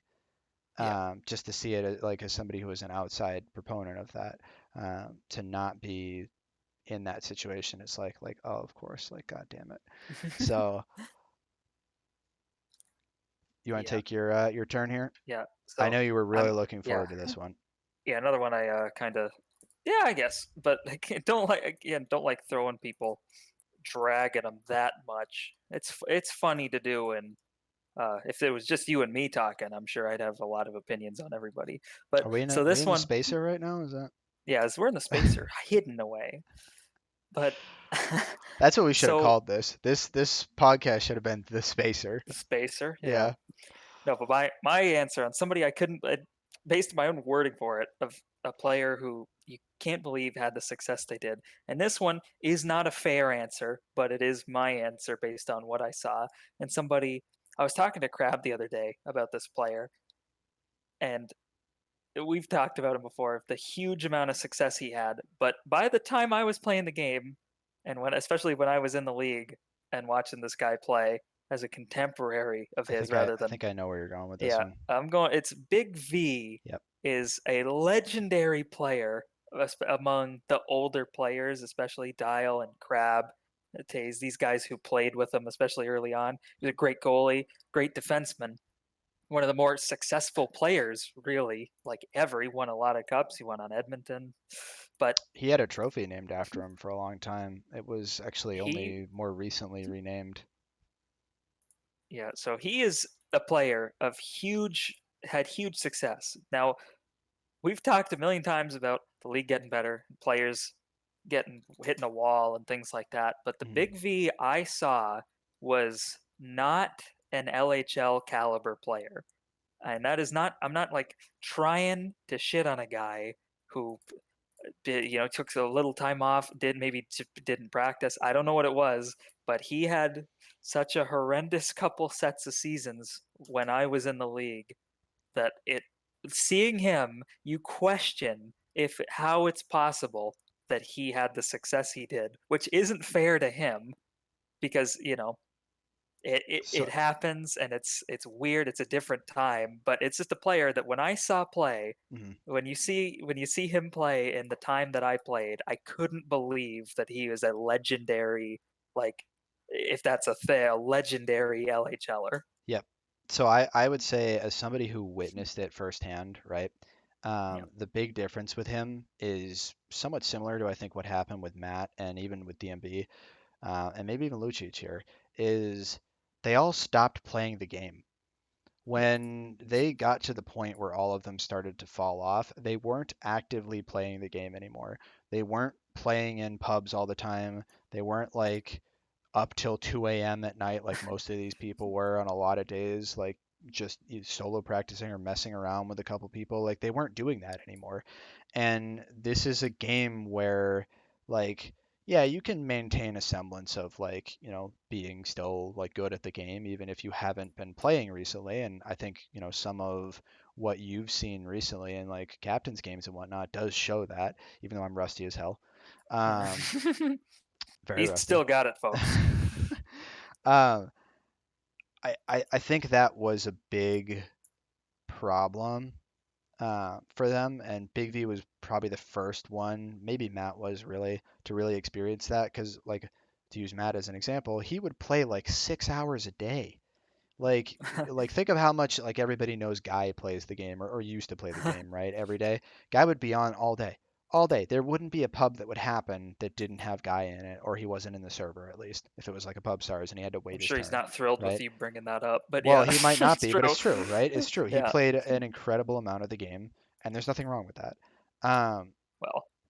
but well, okay, depending on who Yeah. you ask, right? Yeah. Uh, but yeah, so that was the big thing is guys like Big V used to do that, and when they stopped doing that, I don't think it's a coincidence that the level they were able to put out in the LHL games took a dive as well. I think that's probably one of the biggest reasons why that occurred, and Lucic was probably the most recent example of that, where he stopped playing the game.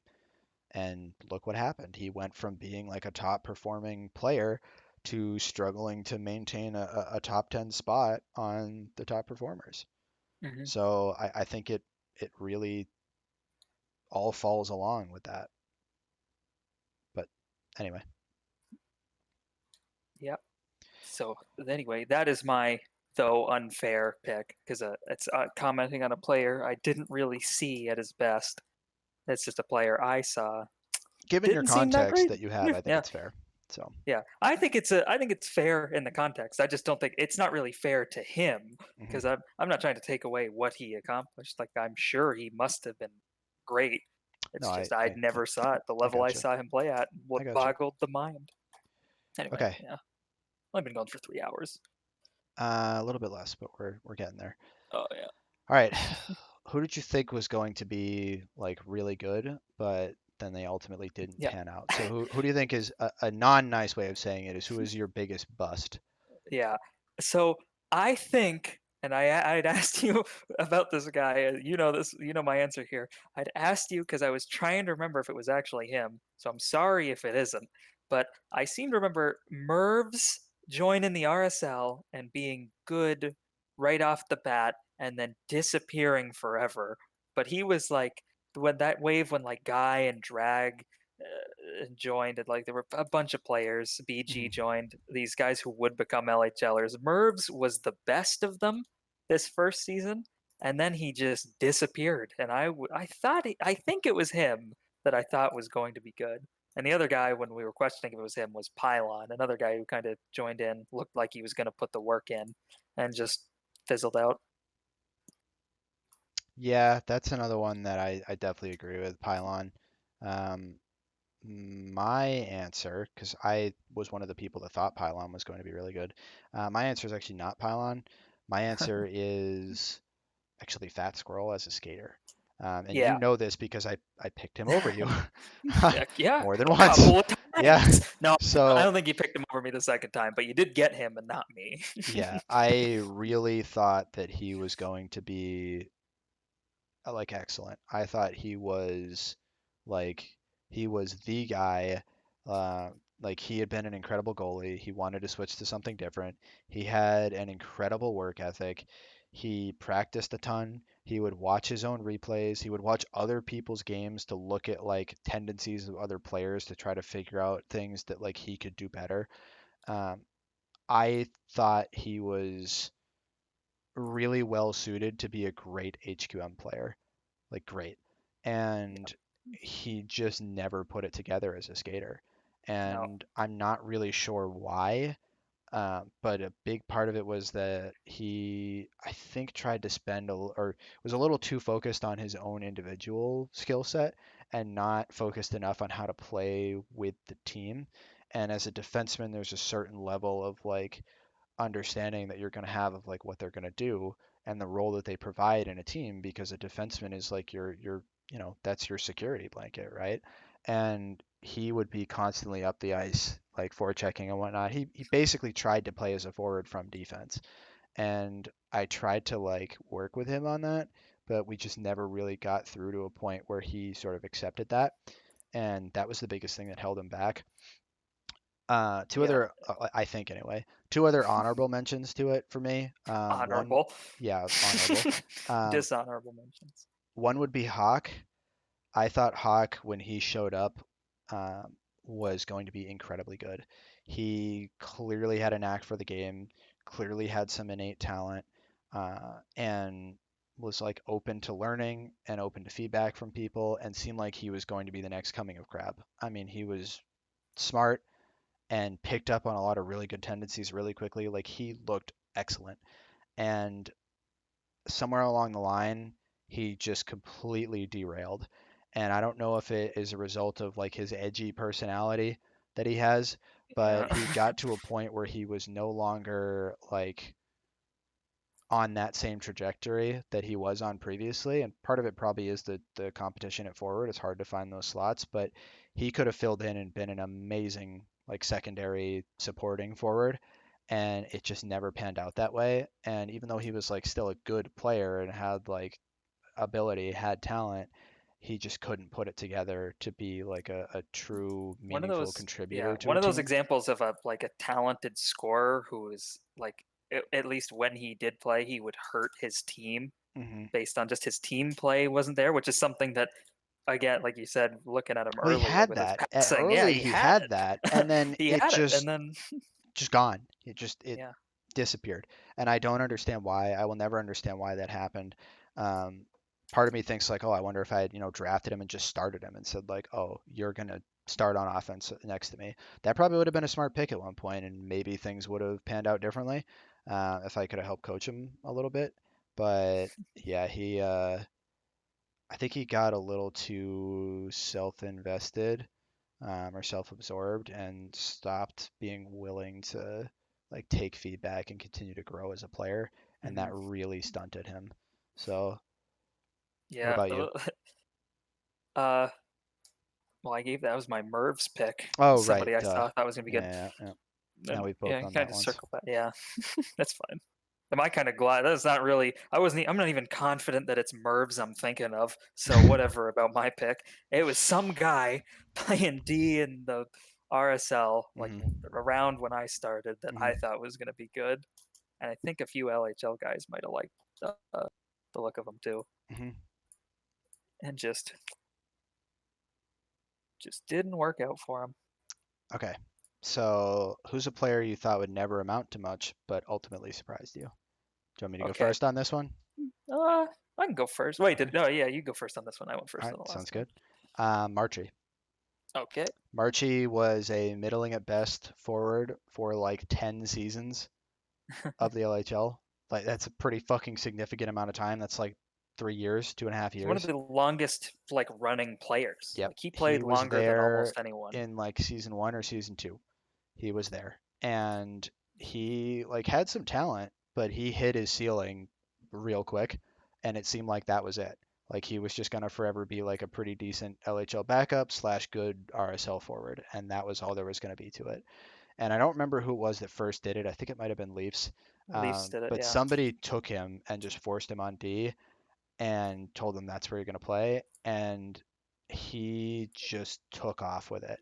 And Yeah. it doesn't make any sense to me because Marchie is a total fucking airhead, and I don't mind saying that. Like, come at me if you want, Marchie, if you ever see this. He is a total fucking airhead, so I don't know how he learned how to do it, but holy shit, did he become an incredibly good defenseman, like trophy-winning Yeah. defenseman and Other cup-winning like defenseman. it's him and Taze are Taze had the longer career, but it's arguable that Marchie had the at least as good, if not better, peak. Yeah, He was he was insane. He was so good. Like so fucking good. Which he just was had it. yeah, which like that I don't think there's another option that is even close to me in terms of somebody that just like out of nowhere was fucking incredible. Fat Well, Squirrel's you another one say who that. Fat Squirrel's another one who could potentially have been there because he wasn't really on many people's radar. He was like a decent RSL player, and then just turned out to be fucking incredible as a goalie. Yeah. But yeah, Marchie, just because of the length of time that had passed before he started to become good, really, like after 3 years, you think you have a good understanding of what somebody's capable of, and for him to completely blow that out of the water, like really opened my eyes to a lot of what I had sort of been kind of closed-minded on before, which is that like maybe some of these people just aren't in the right roles. hmm And when you give them an opportunity to do something different and demonstrate what they have to offer, KP would have been a good example of this. They can provide more than what you normally would have thought. And I feel like Crab is one of the people, and Leafs too, who are really good at identifying that, where that was something that I never was particularly great at. Yeah, they could see and think. I mean, they miss on stuff just like everybody, but they would go for it and they'd see players that they thought this guy isn't being used right, or Yep. this guy could be good if he's in the right spot. But my pick for this, for a player that didn't think would amount to much and surprising me, I didn't pick the same player, but I picked a player that is, I think you'll agree, basically exactly what you just described in Marchie, exact same situation, and that's Kiwi is my pick of That's somebody true. who I didn't he even think of that. yeah Him as a he would goalie. Yep. he was mediocre. He was a mediocre skater, RSL Hmm. level, almost down to JSL level at the low points there. He played forever. He was a guy who's playing in like the first, what he It joined was like season season three. 3 or season 4. He Yeah. joins in like season three, and he doesn't really amount to anything except being an RSL skater and sometimes, LHL player ish in a pinch. And then he switched to goalie and became what would be my pick for best goalie ever. Him and Meat of, I mean, Fat Squirrel, but he only played like the season and a half, so He I'd had the have a highest hard time. peak, but I wouldn't. A Yeah. hard time giving it to him. But Yep.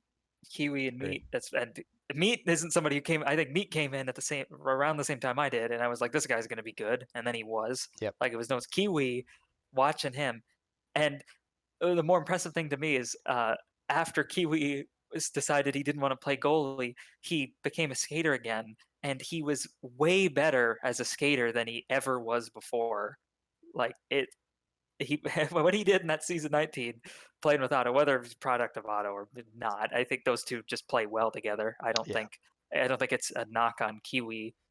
I think he doesn't quite get the credit he deserves for as good a skater as he became. Yep. But I That's think fair. it's funny looking at his career up to that point. Played so long, wasn't getting any better. Switched to goalie, became the best, seemingly out of nowhere, which is great for him, and then became a good LHL skater after Mm. that. Hmm. It's just a very didn't see it coming. I played with him in the RSL, wouldn't have guessed that happened. Yep. Won the cup together down there, and he was a great Yep. forward partner, great teammate. Wouldn't have guessed in a million years the level he was gonna hit. No, that's a very good one. I did not think of that, and Yeah. you're definitely like still think Marchie is bigger for Yeah. me. To be The fair, bigger I played with surprise, but Marchie and he carried me in the RSL, and I knew he was good, and that's he fair. was a player who Yeah. would have been, if he never got put on D, he'd probably be my underrated player pick because of I knew he had the talent. Mhm. It's just for whatever reason he couldn't play forward, didn't work, but I wouldn't have picked him as a defenseman either. It's still out of nowhere that he'd become the best defenseman like he Mhm. was for a Mhm. while. But Okay. yeah. Can you think of a player who would have benefited by being on a different team Yes. in a Uh, specific season we're talking about? Oh, I can give. Well, there's a handful of seasons with this dude, and I can specifically Is it think KP again? probably two. No, Okay. All right. I That's can interesting. I thought specifically you would go think KP for this. no, no. It's Guy Lafleur. Pretty much any time he didn't GM. Guy got stuck on some bad teams in season 19. He would have been better on a lot of different teams. In season 16, he would have been when he was on New York and Meat had just started skating, but didn't quite have it yet. That team was, I think, the worst team in the league, or maybe the second worst. Them in Detroit, I think they were the worst. And Guy would have fit in on pretty much any other team better. And season 13 on Winnipeg is another, like, Guy is the perfect example to me of we've all seen how good he is. Hmm. He's great, and he's just not used right. Like, GMs pick him and want him to just carry the team's offense, and that's not what he See, is. so this is where I disagree with you because I think Guy is capable of doing that. It's not what he should do, but Guy is talented enough to be able to do that and still be just as effective, and be able to like bring a team to the playoffs in that Yeah. role. And I definitely think Guy was put in a lot of bad situations to be successful, and I think that's a big part of the reason why it took him so long in his career to like really take off and start to show that and start to reach that. But I do think he was largely in Yeah. his own head for a lot of it too. I Yeah. think Guy had a big mental block that he just couldn't get over when it came to LHL games. And I think that always kind of held him back a little bit. The extra pressure of the game and whatnot just was just enough, much like I think happens to Juice still, or happened to him still towards the end of the LHL, where they're both just so prolific. And you can Yeah. see it in any game they play. But as soon as an LHL game happens, there's something that's just off. They back And check a little too hard. yeah, and it's like I get where you're Funny trying to enough. do. I get it. But and maybe it, like you said, it's just that the team isn't like properly built enough around him to enable them to do that, and there's definitely some of that to it. But I think a lot of it is a mental block and like Yeah. a lack of confidence in themselves when they get into a tense moment in an actual LHL game where they just kind of Yeah. they're not confident anymore, so they go for the safe play rather than the ridiculous, crazy plays that we know they're all capable of making. Yeah. Well, my thing with rather the reason, but with my Guy pick is I can't picture or I can't imagine and I can't find even a player that I think is as good as Guy that ended up on as many horrible teams. Like like that season 16 New York team was like one of the teams you go in, you get an easy win against. Hmm. And it's Guy is so good, and you see the 2 seasons before with Otto. I mean, with Otto, but anybody who's watched any of those games or has a basic grasp of the game understands how much Guy had to do with those Calgary Oh teams, how yeah, important yeah, he was. yeah, absolutely. Like, and He was you not see, yeah, an irrelevant. He was not along for the ride, so to speak. no, not like me. I was along for the ride. Guy was he was driving the thing with Yeah. Otto. They were both had wheels in the front of that bus, but to see Guy get on these teams, and you're like, if he was just on a different team, if he just had a different forward with him, or he had a different defense behind, whatever it was, he would just end up on some bad teams, and just think if he was anywhere else, they'd be the best team in the league. Like if some other team had Guy, they'd be the best. And it's just I can't imagine a player who like got on as many bad teams, as good a player as Guy who got on as many bad teams. Usually, if a player ends up on so many bad teams, you got to start looking at the player. But with Guy, he was on the best team in the league 3 times. At 3 of the best teams ever in both Calgary's and Kansas City. Like he's Yeah, agreed. and he GM'd those teams and did it all. Built it once I just feel like every time somebody would pick him, they wouldn't build the proper team around him, or they wouldn't use him right. And whereas I think a lot of other teams could have. Anyway, that's my pick. So it's a bit cheesy, so I'll list a real answer afterwards. But the first one that came to mind was myself, which, you know, when you talk about it out loud, it really does sound really narcissistic. Diva. So yeah, I'm not super happy with this one, but which is why I have another answer. But I definitely think there were a lot of teams, many of which were my own doing because I was the fucking GM, where I was not in an environment that was conducive to the way in which I can be best utilized.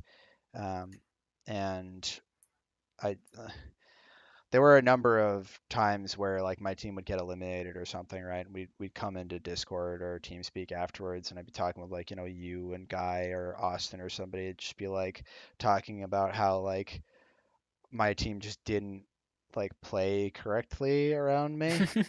Yeah. And again, that sounds incredibly narcissistic, so I'm not really happy with that answer. But if I'm being truthful, that is the first one that comes to mind.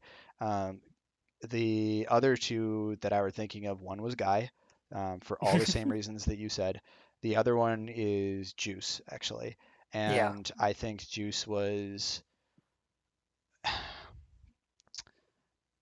It's difficult with the two of them because, like I said before, I think they both suffered from their own mental blocks. But I think they both really followed the same career trajectory in terms of being incredibly skilled players that can carry an offense if they need to, but that's not really their strong suit. Um, and they're both put in similar situations where I don't think they were like, in Guy's case, obviously he found it eventually, but in Juice's case, wasn't ever really put in a position to like really be successful. And I think Guy went through a lot of that before season 14. Like the first 5 or so seasons of his career, 4 or 5, was a lot of the same deal where he just didn't really get the opportunity to do that. You know what I mean?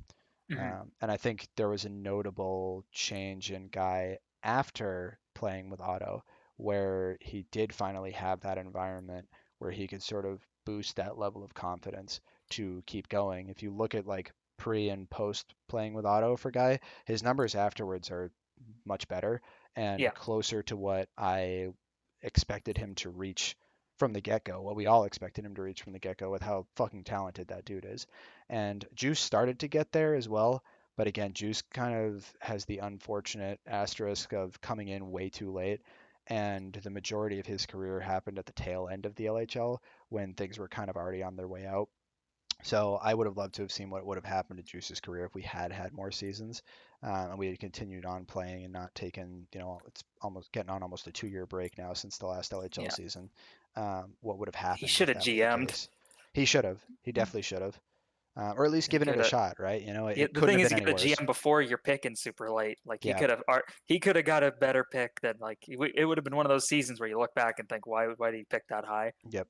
Which is what But happened to Guy, and it was yeah, the perfect storm situation for him, and it worked out great, and he deserved all of that. And Juice, I would hope, would have had the exact same experience. So,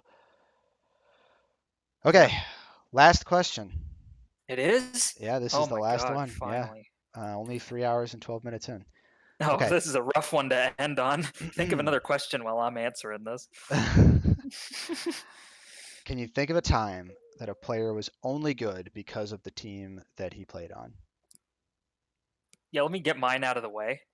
Okay, I don't go want for it. to. So, Rip off the band-aid. Just rip it off. yeah, I another guy I like playing with. I like shitting on him too, so this one's not so bad.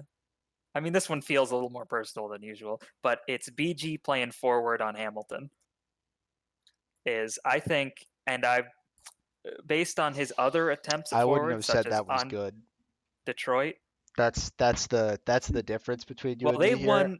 Yeah. They won the Well, he cup. was a no, They he was a won. competent player. He was good on that team, but that I is the wouldn't say good. only team he could have been successful on playing forward, because with just how that team played, how the team played D, how he was able to play that secondary role where what he did didn't really matter because there were so many other, like Crab and Gabe and Marchie, big factors on that team. Whereas when he was on Detroit the next season, when he wanted to play a little forward, he had one of the worst seasons a forward had if it wasn't for both guys on Toronto the next season doing that. Mm-hmm. Uh, Yeah, VG had one of the worst seasons ever a forward ever had as a starter, and he didn't look like a forward. Like he was clearly not a skilled enough shooter, or he didn't quite have the hands, or even like he's a decent passer, but really didn't have like any of the tool set needed to be an LHL forward full time. Which Agreed. is why him winning the cup is fine. Like he was fine on that team in that role, but I think any other team he puts up numbers that you would rather have a backup in, which So is what again we saw the next season. I think that's the difference in the way you and I looked at this question. Like BG had more success because of the team he was on, despite the role he was in. I don't think BG was good. BG was fine. He was Yeah, serviceable. He was good enough to be able that's what I'm saying. I be. don't think he would have been that good. I don't think he would have been. I think. So yeah, so I'm like, saying I yeah. took the question to be a little bit more literal, like who Yeah. performed well because of the team they were on. And I Okay. don't think BG necessarily performed well or anything. It's not like he didn't perform well. But I wouldn't look at that season, excuse me, and say like, wow, BG was really good that season. It was like, wow, Hamilton was really good that season, and BG was like, and BG was on it. BG was on the team. Not to say he didn't contribute to any victories or I anything, absolutely but contributed. he I would not have said he was a good forward. Average, like league average, which is still like good relative to the whole community, right? That's again. But That's my point. but Is even that was good too high. good relative to the other LHL forwards that were in the league. There were better forwards than BG that didn't get to start because he was starting. And not directly because, but that is a spot, one of 12 offense spots, 12, that's it, in the whole league. And he took one of those. And I don't think there's a world in which you can say BG was a top 12 forward in the league, even that season. I don't think you can. And I don't think you can say that with a straight face. Also, was So Atlanta I was thinking of that he was on the next season, and horrible. Sorry, BG. it's okay. So my pick for this is Lucic in season 15. And I'm Yeah. continuing to ride on the dump on Lucic train apparently, and Marchie, just the Gardner brothers in general, I guess. What's Shane up to? I feel like shitting on him. What's Chara been doing? So what happened? Worst career of the three of them. yeah, right, or best maybe because he never started. Yeah, that is really the best. Yeah, best decision he ever made. So I think season 15, if you look at Lucic's career, you can almost break it up into like thirds. The first like third of his career, the first like 6 seasons or so, 5 seasons, was him kind of learning the game. Like he was talented, he was a good player, he was on some good teams, he was learning how to be the carry of some good teams, he was at the forefront of a number of teams that would contend for championships or win. He certainly like was a good player at that point in time, but it wasn't until like early in 5v5 when we first got going he took to 5v5 really fucking well and was probably the first forward to like really learn how to play in that. And like season 6 to like season 10 to 12 ish. 13. He I think was the leading scorer again. Okay, so all the way through to 13. That was really like the prime of his career during that time where he was excellent. And if you want to like narrow it down, really like, season 6 to 13 is like prime Lucic, one of the best players, if not the best player in a lot of those seasons. He was fantastic. And then you get to the final third of his career, which is season 14 and onward, and he took a nosedive, and there's really no other way to say that, unfortunately. Um, he, like we talked about earlier, he stopped playing as much. He wasn't practicing as much. The motivation clearly wasn't there, and he wasn't the same.